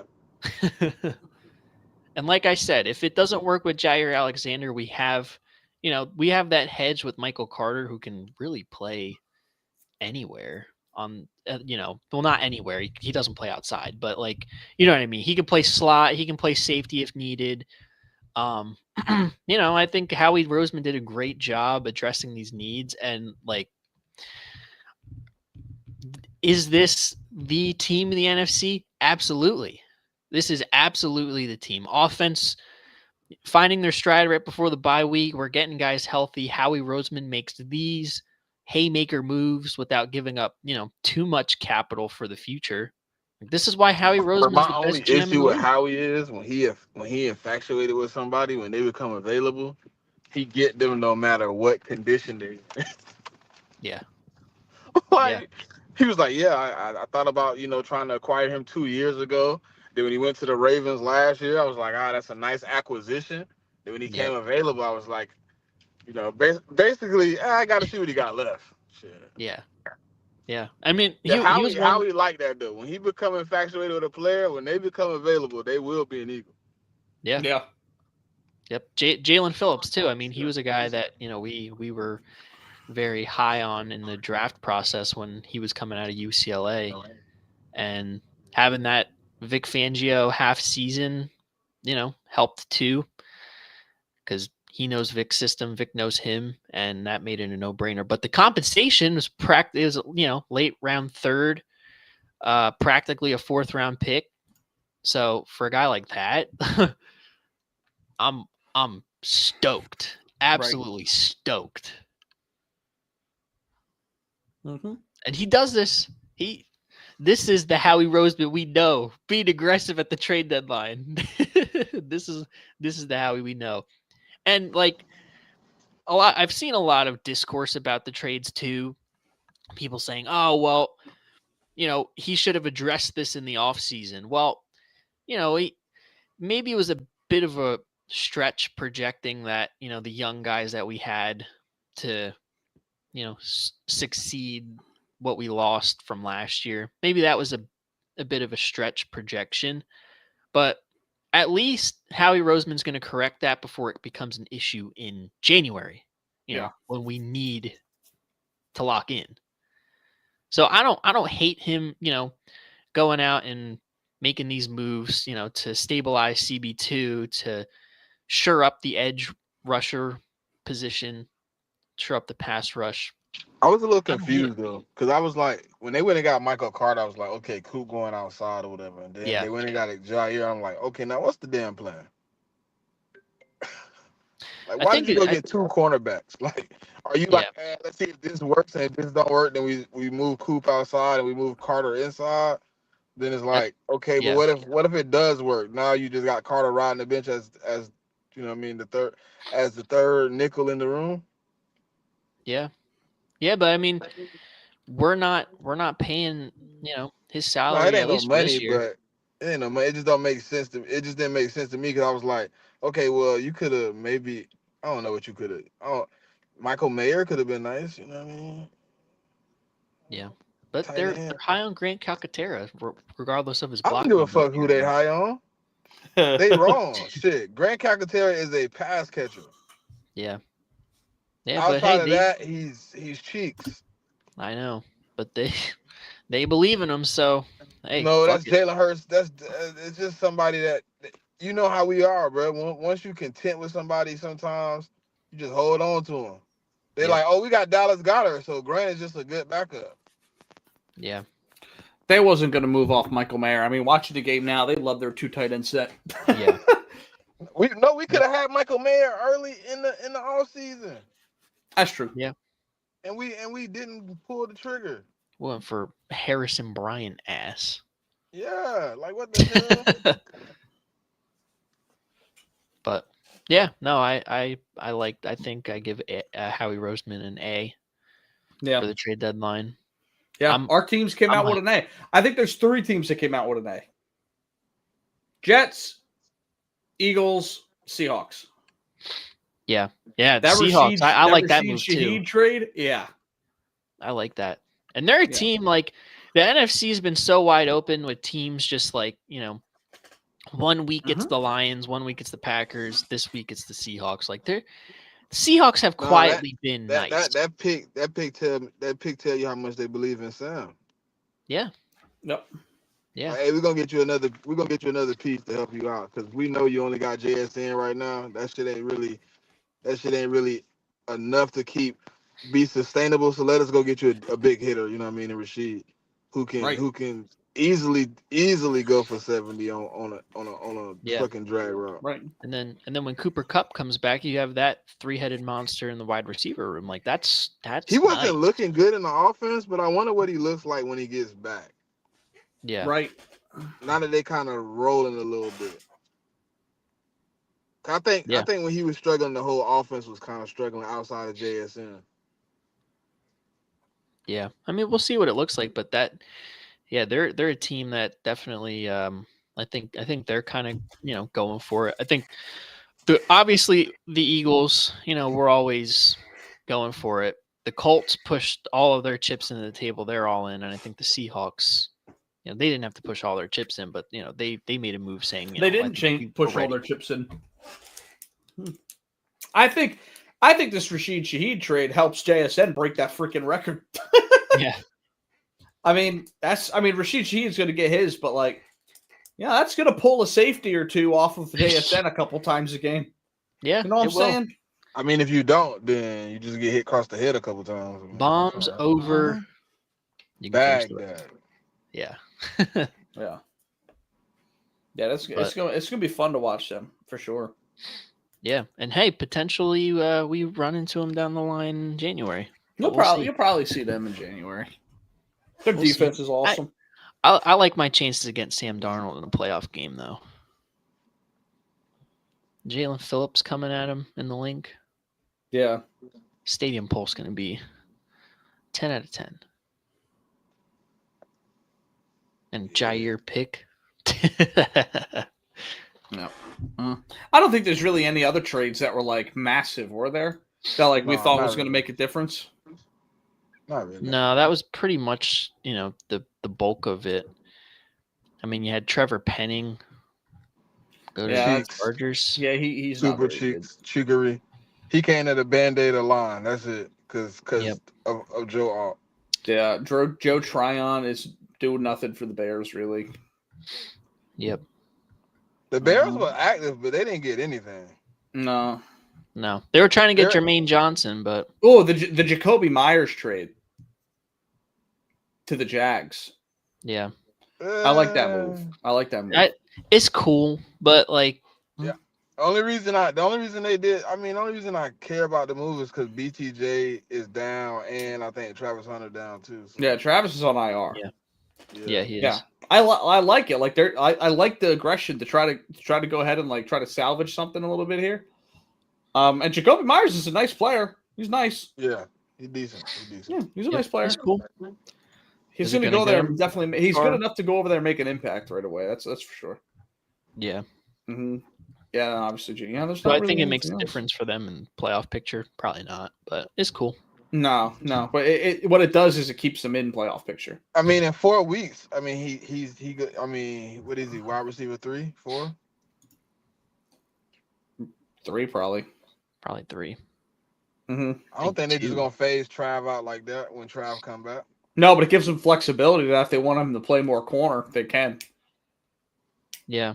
Because when the problem is on this team with Travis Hunter playing corner is that you have BTJ and a dream. And then after that, that's kind of Parker Washington, right? Who's been nice, but we're not really cool. But him. He ain't A-list guy. No. All I know is that whatever Howie Roseman got to do to get Adoree Jackson off my team. Right. That's all I care about. Man, if Adoree was gonna leave, it would have been today. Yeah. Dude here, man. I don't know what he here for, but dude here, and it's kind of aggravating. Yeah. It pissed. Yeah. He could be a healthy scratch for all I care. Right. No, that's a big Fangio move, because he let's see what Jair looked like before we just go to plopping motherfuckers off the roster. Yeah. Yeah. Because you might want to be a truther, but the truth is the numbers, the advanced analytics over the last 2 years says Jair is on the back end of his career at 28. Yeah. Could be. I mean, hey. Like I said. Could be. But we're gonna have to see it. Because first off, I mean a lot of that shit is health, but when he was on the field it wasn't all that great either. We seen him week 1 last year. Yep. Yeah. Y'all need him for 12 games. He got fried by AJ Brown. Well, yeah. It's AJ Brown though. Nah, hell no, we ain't doing that. He did get fried though. He did. He got Keely Ringo? Yes. Yes. And I want to say he got hit for a 70-yard bomb on top of all that shit. Tough. Yeah. And then he was like, "Oh, I walked up to AJ Brown. I was like, bro, we're not in Brazil no more. We teammates. Yeah. Don't cook me in practice too." Yeah. Like this iron's gonna have to sharpen iron though. You cannot duck from the smoke. Hopefully he irons still. I mean, Yeah, hope so. Not like aluminum foil. All right. Any interesting games we gotta discuss? From last week, let me take a look. I'll pull them up just to double check. I mean, the NFC North being a little fraudulent was really what stuck out to me. But again, you could chalk it up to maybe bad game. But the Packers have this sense of just like playing to their competition, whether it's playing up to the good teams or just playing down to the bad. I don't think it's playing to their competition. I think it's overlooking bad teams. I think that's what it is. Yeah. Like I think they'll be ready to play. I think they'll be ready to play this week. I really do. I think that's the problem. Now that's going to get them beat in the playoffs for sure. But I don't think it's a matter of like we're phoning it in. I just don't think. I think they're just so locked in on trying to beat these good teams that they're not. I mean, because if we look at let me look at where they're at real quick. So early on in the season, right? They're going to play. They're going to play Dallas. At that point, that was a tough matchup. That was the Micah game. They lose to the Browns, right? Next time they lose, Who do they have next week? You guys got the Eagles. They lose to the Panthers by 3. Like I don't think they're playing down to talent because like they beat bad teams. They beat the Cardinals. They beat the Bengals. Now not handedly, obviously, but still they beat them. Right.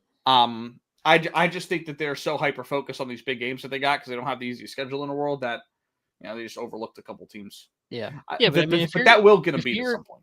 Yeah, if you're considered a Super Bowl contender, you can't be doing that though. No. But they've got a lot of youth all over that team. So like it's I feel like it's one thing though. Like if if you just like one week at a time, one game at a time, and happen to get beat, like that's cool. But like Micah Parsons literally came out and said like, "Oh, I don't think this is a trap game," and then name drop the Eagles, and it's like, this is trap game, pal. You should worry about Carolina, and then they got beat. That's just like we don't have that issue. We just like the mindsets are just different. Mm-hmm. And that's you're really a strong veteran team that's won before. That's the difference. We're not even like veteran though. Our defense, but in the key spots, you are. Well, yeah, but I mean, the key leaders of the team, the leaders on the Packers are young. Yeah, but still, like, I don't know. I know. I'm not saying they better than anybody. I'm just saying I think it's a little bit different because they're youthful. Yeah. This is kind of the path that these types of teams go on. You know what I mean? They're young, and then they have a season where they think they're hot shit. Then they kind of fall back a little bit. They lose games they shouldn't. That kind of thing, and they eventually figure it out if they're going to become a Super Bowl contender. But yeah, I think like in the Lions case, I think it's more like they just got beat by the Vikings. Like they'll be fine. The Packers, I think it's just one of those situations where they're fraudulent. Like they beat teams that they should, but they lose against teams that they shouldn't lose. Every week we're asking like, who are the Packers? I know, granted, they're dealing with injuries now. Matt Golden, Tucker Kraft out for the season, but like I said, if you're going to be considered a Super Bowl contender, right? Like act like you've been here before. I agree. I'm interested to see how they do because they've got a couple games where they've got to really where they've got to come to play. They got the Birds, they got Lions, they got Broncos, and they got Ravens again. And I think Ravens will be good at that point. Those are 4 games I'm looking at that if they come out of there 3-1, like looking really good in all of them, I'm not thinking about the Browns in week 4 or week 3 and the Panthers in week 8. You know what I mean? Yeah. So, but like, I don't know, like Birds could be an L. The Lions are thinking about get back from week 1, so that could be an L. Like, it's not easy.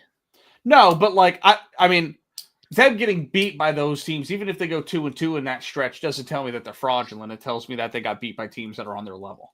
That's kind of what I'm getting at. Like, not Eagles. Not every team level, is a though. Not every team is a Super Bowl contender. That's what I'm trying to say.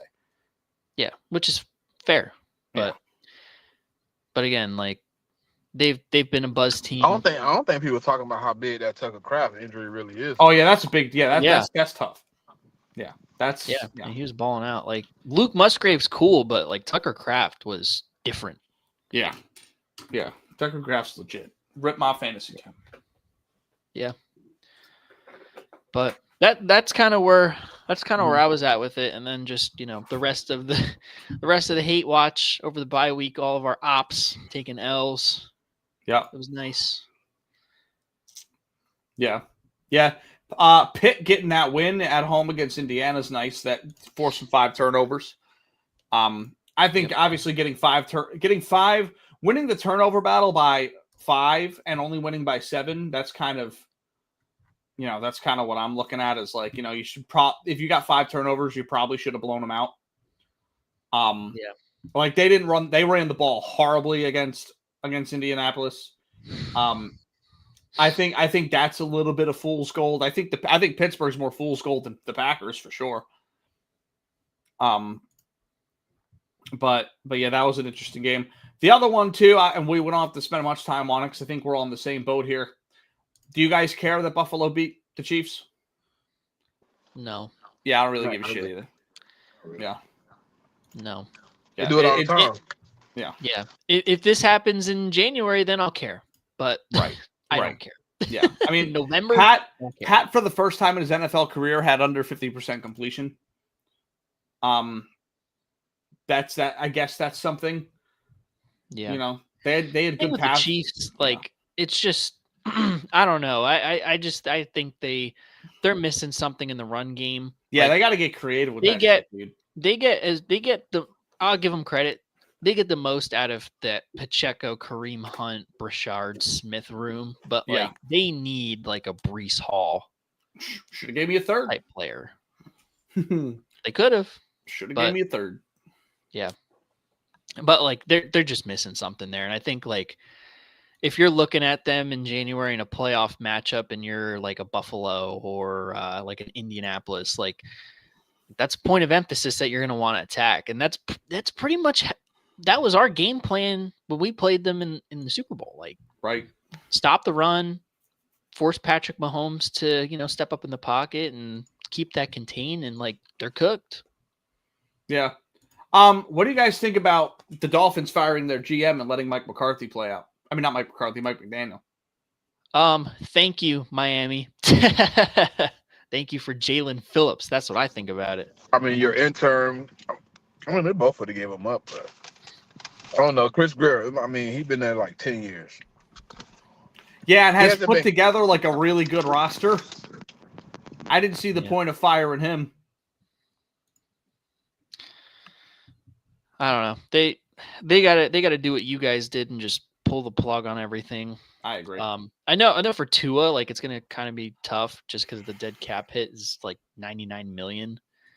You gotta just do it. But you just gotta do it. If you draft a guy, he's not getting paid shit, and you're not ready to compete anyway. So take the hit now. Yeah, I mean, we did it with Carson. The Broncos did it with Russ. Like the worst thing they could do is hold on to Tua, maybe draft a guy in the second and third that looks like he's better than Tua, and then they have to take the cap hit in year 2 of the rookie contract for the guy. Like, you don't want to do that. I would do it. I would do it this offseason. It's such a shame because, like, Tua had some promise there for a while. Like, we always knew that he didn't have the deep ball and things like that. But, like, carving teams up for, good year and a half, 2 years. And he's going to end up in the Russ situation next year. Probably. Where they're going to cut him because nobody's going to trade what they want for him. Yeah. And he's going to get paid a decent amount of money from Miami and then go sign a 1-year deal with a decent team. He's going to have to do, like, if they want to trade him, they're going to have to give up, like, a second. Like, they're going to have to give up something. No one's going to, I don't think anyone's trading for it, but, to make it considerable, I don't know.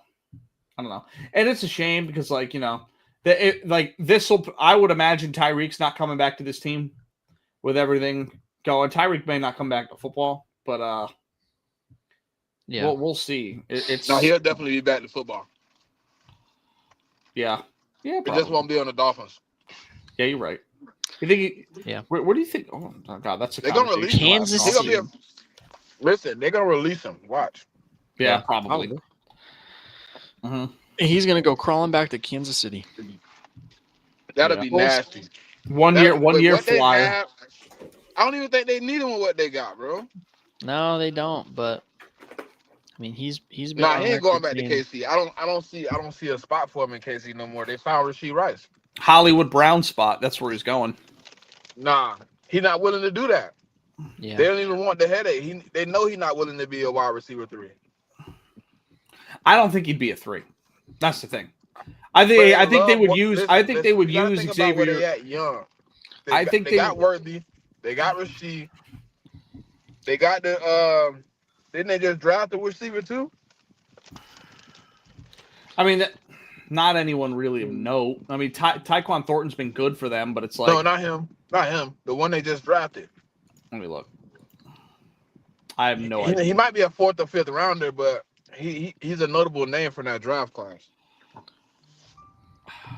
I don't know, dude. Jalen Noel? No, then Jalen Royals. Oh, Jalen Royals from Utah.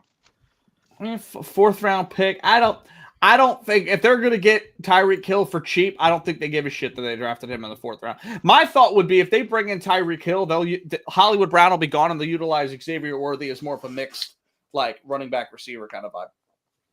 Like Yeah. You know, and maybe that's say you're using less of what Xavier Worthy is, but I mean if they get, you know, if they get 60% Tyreek Hill, like, you know, we'll see. But that you know, that's all hearsay. Who the hell knows? We probably don't even need to be debating that shit right now. But Yeah. Who knows? He could decide to go to freaking LA with Justin Herbert or something. Thoughts on Pete Carroll throwing it at the goal line again? I don't know. I'm not watching the game, but not surprising. No, last week when they lost to the Jags in OT. Oh. Well, like they're 2-6. What do you have to lose? Yeah, you go for it. Yeah, I mean, I would have maybe got the 1st round pick running back at the 1-2 yard line with your 2 tight ends that can block really well. I would probably do something like that. That would be my guess. But Pete Carroll has done this. Well, seeing that Chip Kelly called all the run plays tells me why they didn't run the ball. He's inept as a person.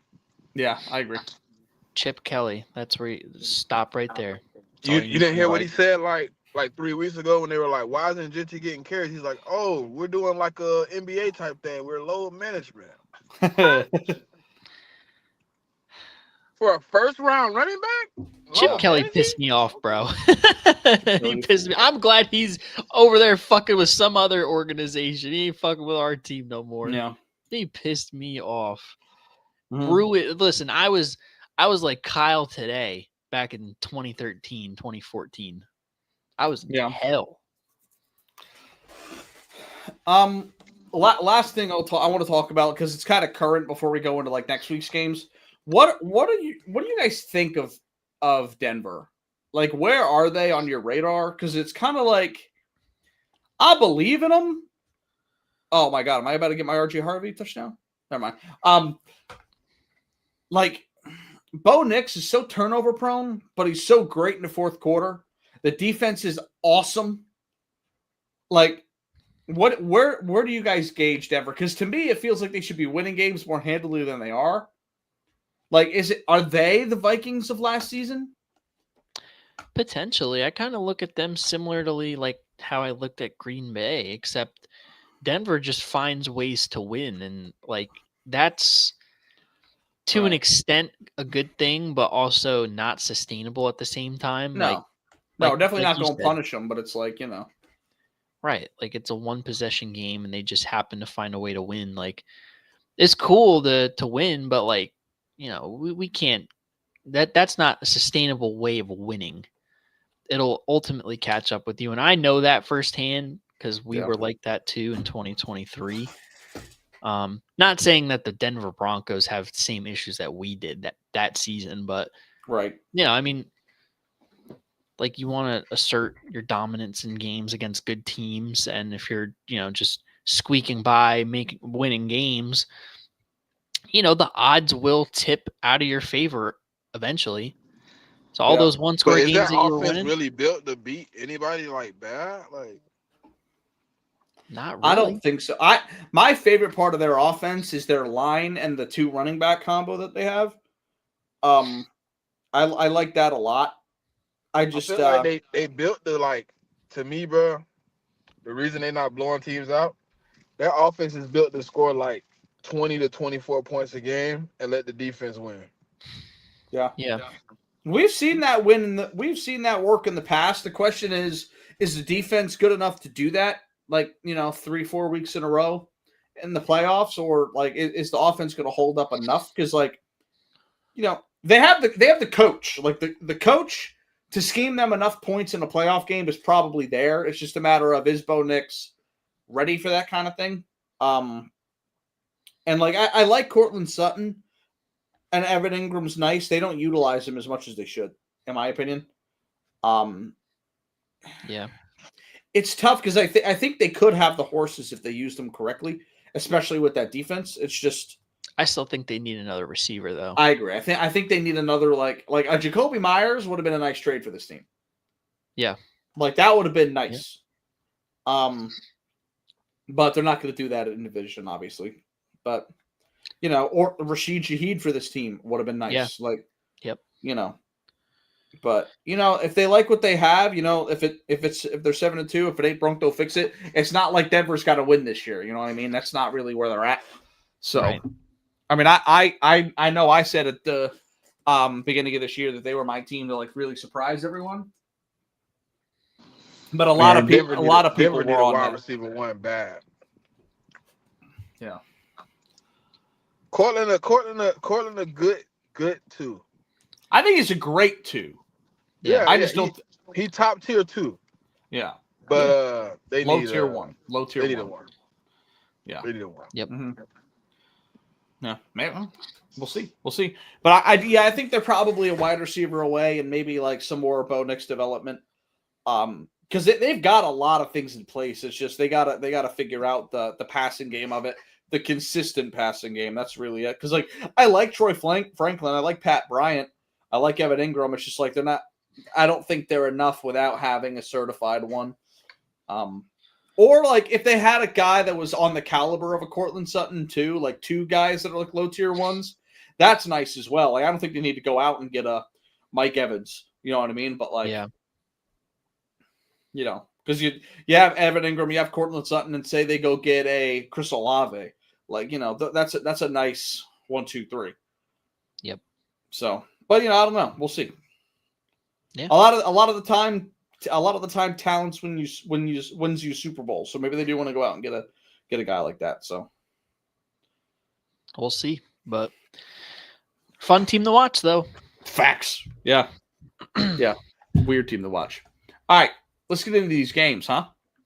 Yeah, let's do it. Let's do it, dude. All right. Kyle's bedtime is approaching. Nah, bro. I close tomorrow. I don't go to sleep till 1. I mean, I don't got to be to work till 1. Oh, there you go. Mm-hmm. All right. First game of the week, Sunday, 1 o'clock. New England at Tampa Bay. Big game here, 7-2. Patriots going into the Tampa Bay Bucks. They were 6-2, coming off of a loss in Week 8. As you can see, Baker played like shit. Drake May, 2 turnovers, 2 touchdowns. Probably his worst game of the season. And he actually didn't even play that bad. Yeah, this is a fun matchup. I like both of these teams. The Bucks are coming off some rest, which is important. They obviously will not have Mike Evans. Let me see. Do they have Emeka Egbuka? Yeah, they have Egbuka. But I don't think they got Bucky back though. They don't have Bucky back. Probably not. The Bucks are 2.5 point favorites at home.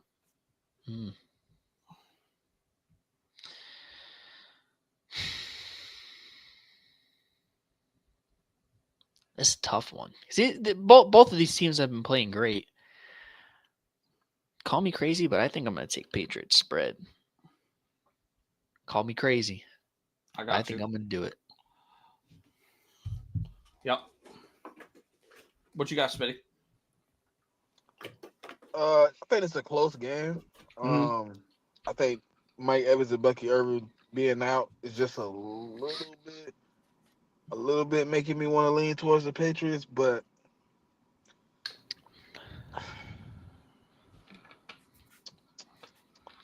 I'm gonna take the Bucks, man. I think the Bucks could pull it out. Hell yeah. I'm We ride know or a die. thousand. Baker Mayfield, don't matter. No Emeka Ibuka. No Mike Evans. No Sterling Shepard. No Oh, you fucking said Noah Yardley. Mecca? You said Noah No Mecca too? Rashad White. No fucking Bucky. No Antoine Winfield. No Todd Bowles. It don't matter. Mattered in week 8. Bucks and foe. Bucks and foe. Mattered in take week the 8. Bucks. I'll take the Bucks. Thank you very much. Signed, sealed, and delivered. All right. Next game here, we got Baltimore at Minnesota. Both teams trying to work their way into the playoffs. I think the Ravens at 3-5 are actually favored to win their division right now. Crazy. That's It's crazy to say. They were favored before their win last week to win the division. Just to show you how fraudulent Vegas thinks that the Steelers are. As it sits, the Ravens are 4.5-point favorites on the road. Got to go in there and deal with this. Foles. You know what I'm saying? Got to deal with the Eagles' little son, Yeah. Minnesota Vikings. Yeah. What do we think? I don't know. 4.5, Baltimore favored. Mm-hmm.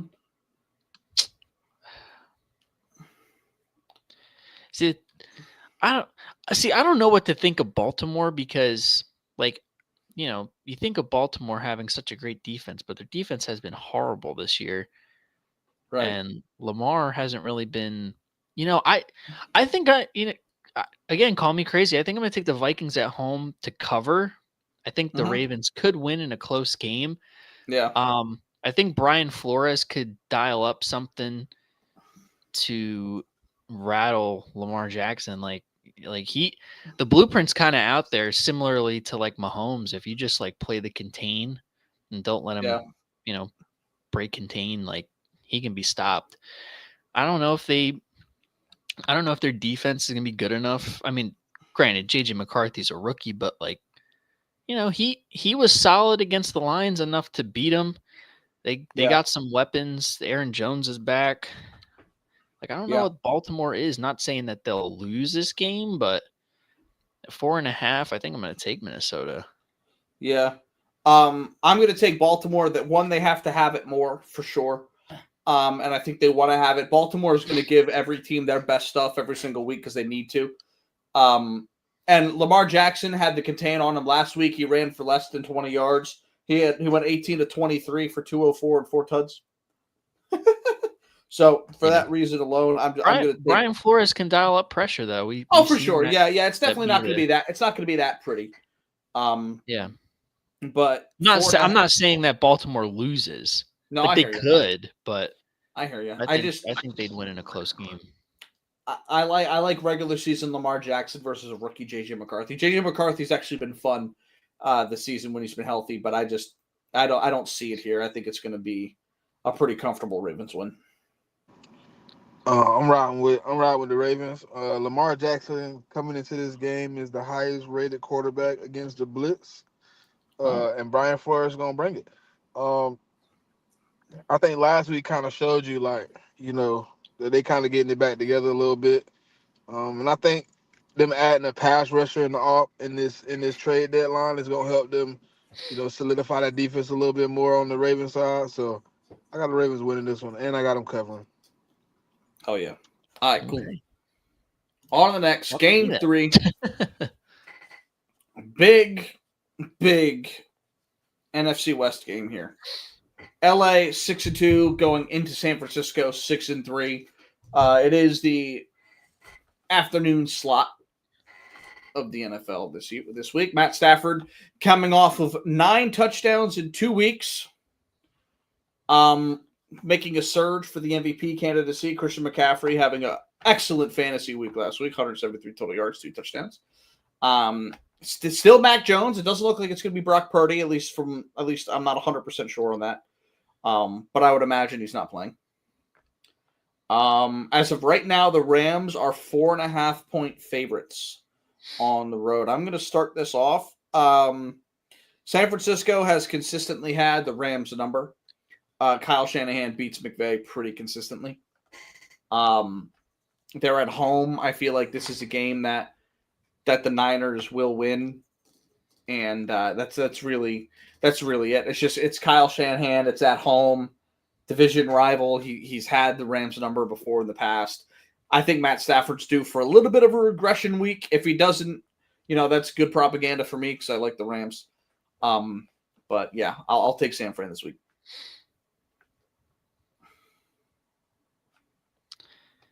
Division games are always tough. And when they played in LA, the Niners upset them there too. So do I think they could sweep the Rams?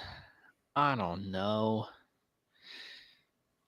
Like I do want to side with you, but that dynamic is just kind of tough to think like the Niners really sweeping the Rams. At the very least, though, you said the Rams are favored by 4.5. Yeah. Oh, and just for your information, Brock Purdy, according to what I've been looking at, he's healthy enough to be the backup. That's what's being said by Kyle Shanahan. Healthy enough to be the backup. Yeah. So if he has to come in, he will. Yeah, he said Brock Purdy has an opportunity to be suited as the backup quarterback if he's healthy. Kyle Shanahan said that could be the next step to him getting back to being in the number one spot. Okay.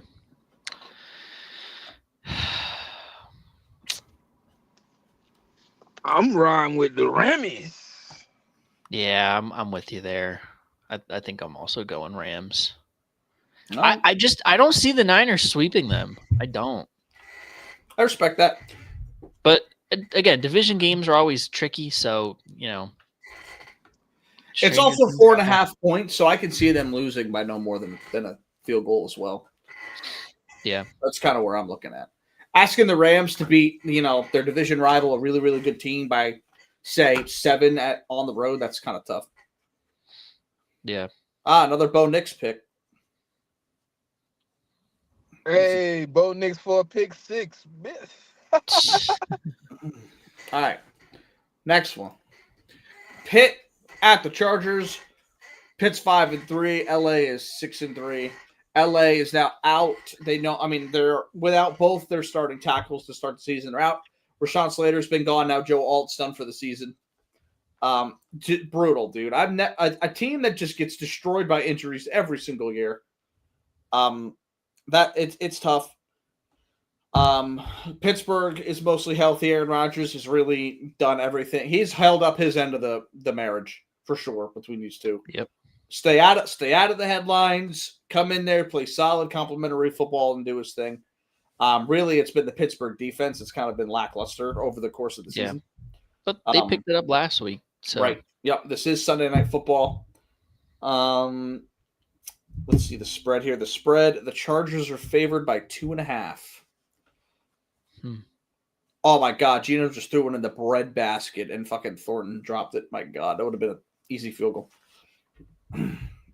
What do you think, Ant?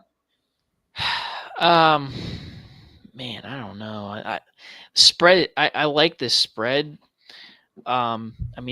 That line of scrimmage is going to be a point of emphasis in this game.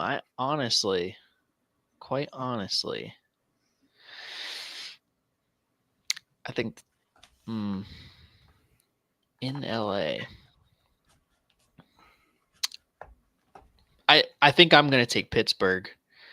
That defense, they turn it on against Daniel Jones last week, 5 turnovers. Usually the ebbs and flows in the NFL, that's kind of how things happen. Like the Pittsburgh defense wasn't doing nothing really. Like the first 2 months of the season, they have that performance against Daniel Jones. Maybe it kickstarts something. Being without your top 2 tackles really hurts. When you have T.J. Watt and the front 7 that Pittsburgh has. And they get pressure on Justin Herbert. Probably going to be a defensive game if I had to guess. But maybe I'm going out on a ledge saying Pittsburgh's going to get an upset, but that's what I'm going to do. Give me Pittsburgh. What do you think, Spitty? Yeah, I'm gonna take the Chargers. Even though I know they tackles out, I do think T.J. Watt probably gonna finally, wake up and actually perform a little bit this week. Maybe get a few pressures or something. But I just ultimately think like that offense against the defense kind of struggling is able to get out in front of them, and that's kind of how you win for them. So I think they're gonna get out and win that one. All right. I'm with you, Ant. I'm gonna take the Pittsburgh Steelers. I know I've been calling them kind of fraudulent, but I think this is actually a get-right game for that defense. They're missing two of their. I mean, obviously they're missing Slater all year, but missing Joe Alt now, that's just brutal. They're down to backup tackles that they weren't supposed to be playing this game with. I really like the Chargers' rookie tight end, Rondé Gadsden. He's awesome. He's fun to watch. Dog. Yeah, he's been awesome. And they've been really spreading the wealth. 1 week it's Ladd McConkey, 1 week it's Keenan Allen. Quentin Johnston's had a couple games, monster games this year. Like they've really, they've really been spreading it around. But Pittsburgh is a fan base. It's got fans everywhere. And in an arena where there's, it's always half and half. I think this could be a primarily Pittsburgh crowd. So I think that's going to play a little bit of a factor. And not even that really. I just think it's the loss of Joe Alt. Yeah, that's the biggest thing for me. Like that is tough. Like that is like I remember when he was getting drafted, I was talking about like he just seems like the type of guy that's going to have a Hall of Fame career right away. You know what I mean? Like, sometimes you just look at an offensive lineman, it's like that guy's just gonna fucking put the league on fire. Yeah, it's kind of the same feeling I got watching Joe Thomas. But Lane Johnson, yeah, he's hurt. So yeah, that's the biggest thing for me. I think TJ Watt and Alex Highsmith are gonna fucking feast against this offensive line. That's really gonna be the biggest thing. The question is, if Justin Herbert can get the ball out quick enough, they might be able to do something. That's the thing. And if that's the case, can Aaron Rodgers, can that Steelers offense keep up? But that's the thing. They've been proven to do enough. I think the defense will dictate the pace of that game. For sure. I think that plays right in the Steelers' hands. I think so too. Yeah. And if you're asking a Tomlin-led defense with TJ Watt and Alex Highsmith on it to win you a game, say what you want. They have what they've done the last couple weeks. I think that this is a good bounce back game for that defense. So we'll see. Yeah. And plus, DK is going to want some revenge after coming off of a one catch 8-yard game last week. Like he's going to want to come out and set the tone early. So yeah. Does DK Metcalf want out because he wasn't getting targets? Nah, DK Metcalf was like, I ain't worried about that shit. Okay. So why are we worried about it when it's AJ Brown? That's my thing. Because AJ Brown don't stay the fuck off of Instagram, bro. And it always has some poorly fucking timed story. I mean, He's just trying to rage bait y'all. That's all. He's just rage baiting y'all, and y'all keep biting him. Right, and then everybody get pissed because we think their receiver won out. Well, stop fucking doing some shit. I know AJ don't want out, but like the casual fans, he's just rage baiting the casuals and WIP, and they just keep taking the bait. Whatever, man. Whatever. I mean, he was laughing at him today and was like, when did I ever say I didn't want to be here? Right. Yeah. I hear you. All right. Y'all already know. Monday Night Football, Philly at Green Bay. Yeah, we already know. We know who won it, too. Already. This is an easy one because I'll tell you right now, Green Bay's favored by 2.5. You already know, lock of the week. Lock of the week. I'm with y'all. Jair Alexander revenge game. Give me the Eagles plus 2.5 to win and cover. Yep, I'm with that. We know how good the Eagles are off of a bye. The only time really we've lost off of a bye, technically speaking, is Super Bowl 57. Yeah. This offense was finding its stride, the 2 weeks before the bye week. The moves that Howie Roseman made at the trade deadline, like this is all just snowballing into we are about to peak. Yep. And we know how to beat Jordan Love. Get a little pressure on him, force him to throw up some deep balls, and we're gonna get some picks. Yep. And we know how to attack Micah Parsons. Exactly. Yep. Run Saquon right at his ass. Nah, we don't even. Bro, we stopped even doing that. We just RPO him and put him in bad situations where he's out there 1-on-1 with Jalen and just drop it behind his head. Here you go. Chase Saquon now.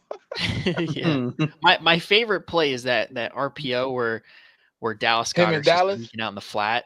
That's my all-time favorite. You remember we did that shit to him like 3 times the last time we played him? Yeah. And we did it with different players too, like AJ one time, Dallas one time. He was like, "Bruh, come on, stop doing this." Yeah. I mean, look, they can be beat. I think they might be on fraud watch, and I think we are going to show everybody on Monday Night Football. Jalen Hurts gonna have another master class. My dog. It's gonna be rain, sleet, or snow. Eagles train to go. So we all just Eagles across the board there. Yeah. Okay. Yeah, I think Green Bay will put up a fight because I think they'll be ready to play. But I mean, I think it'll think you guys will win either comfortably or find a way to win because Green Bay is still a good team. So yeah. All right, y'all got anything else for the people? Nah. No, all right. It's a good time to be Birds fan, football fan, sports. It's a good time to be a fan of the Day One podcast. Yeah. You know what I mean? If you weren't one of the first 1,000, I don't know what the hell y'all doing. Y'all been missing out on some fun and games. That's for real. It's all good, though, because the 11 that have strolled in since. Yeah. We appreciate y'all. Yeah, we appreciate everybody. On to the next. We're going to try not to talk about it too much until we hit like 2,000. That's the next milestone. Now, if it takes another 3.5 years to get to 2,000, I'm going to blow my head off. But we don't need to do that. Yeah, we don't need to if I'm a married man by the time we double our subscriptions, come on now. Let's be so serious. So, here's the challenge for the fans, okay? You and I are going to get married here pretty soon, right? We need a secondary income. You know what I'm saying? We got a woman to provide for. Women. We got women to provide for. You know what I'm saying? So, help a brother out. You know what I'm saying? HBO, help a brother out. All you got to do, hit the like button, subscribe. You know what it costs you? It's free $99. Just hit it. Yeah. All right. We love y'all. Make sure you tune in next week. We'll be here. Make sure you like all the shorts. Whether you're on a boat, bus, or plane, you can get the Day One podcast content anywhere in the world. So go down to your local Sprint Mobile. I'm telling y'all, 4 for $100 deal, $25 a line. You know what I'm saying? Anybody part-time job can afford that. May not be able to live in a house or rent or anything like that. You'd be living under a bridge, but at least you'll be able to watch the Day One podcast. That's all that matters. No food, no bed, but no car. No car, but good fun and games with your boys. All right. We love y'all. I'm Kyle. That's Smitty. That's Anthony. We'll see y'all later. Peace.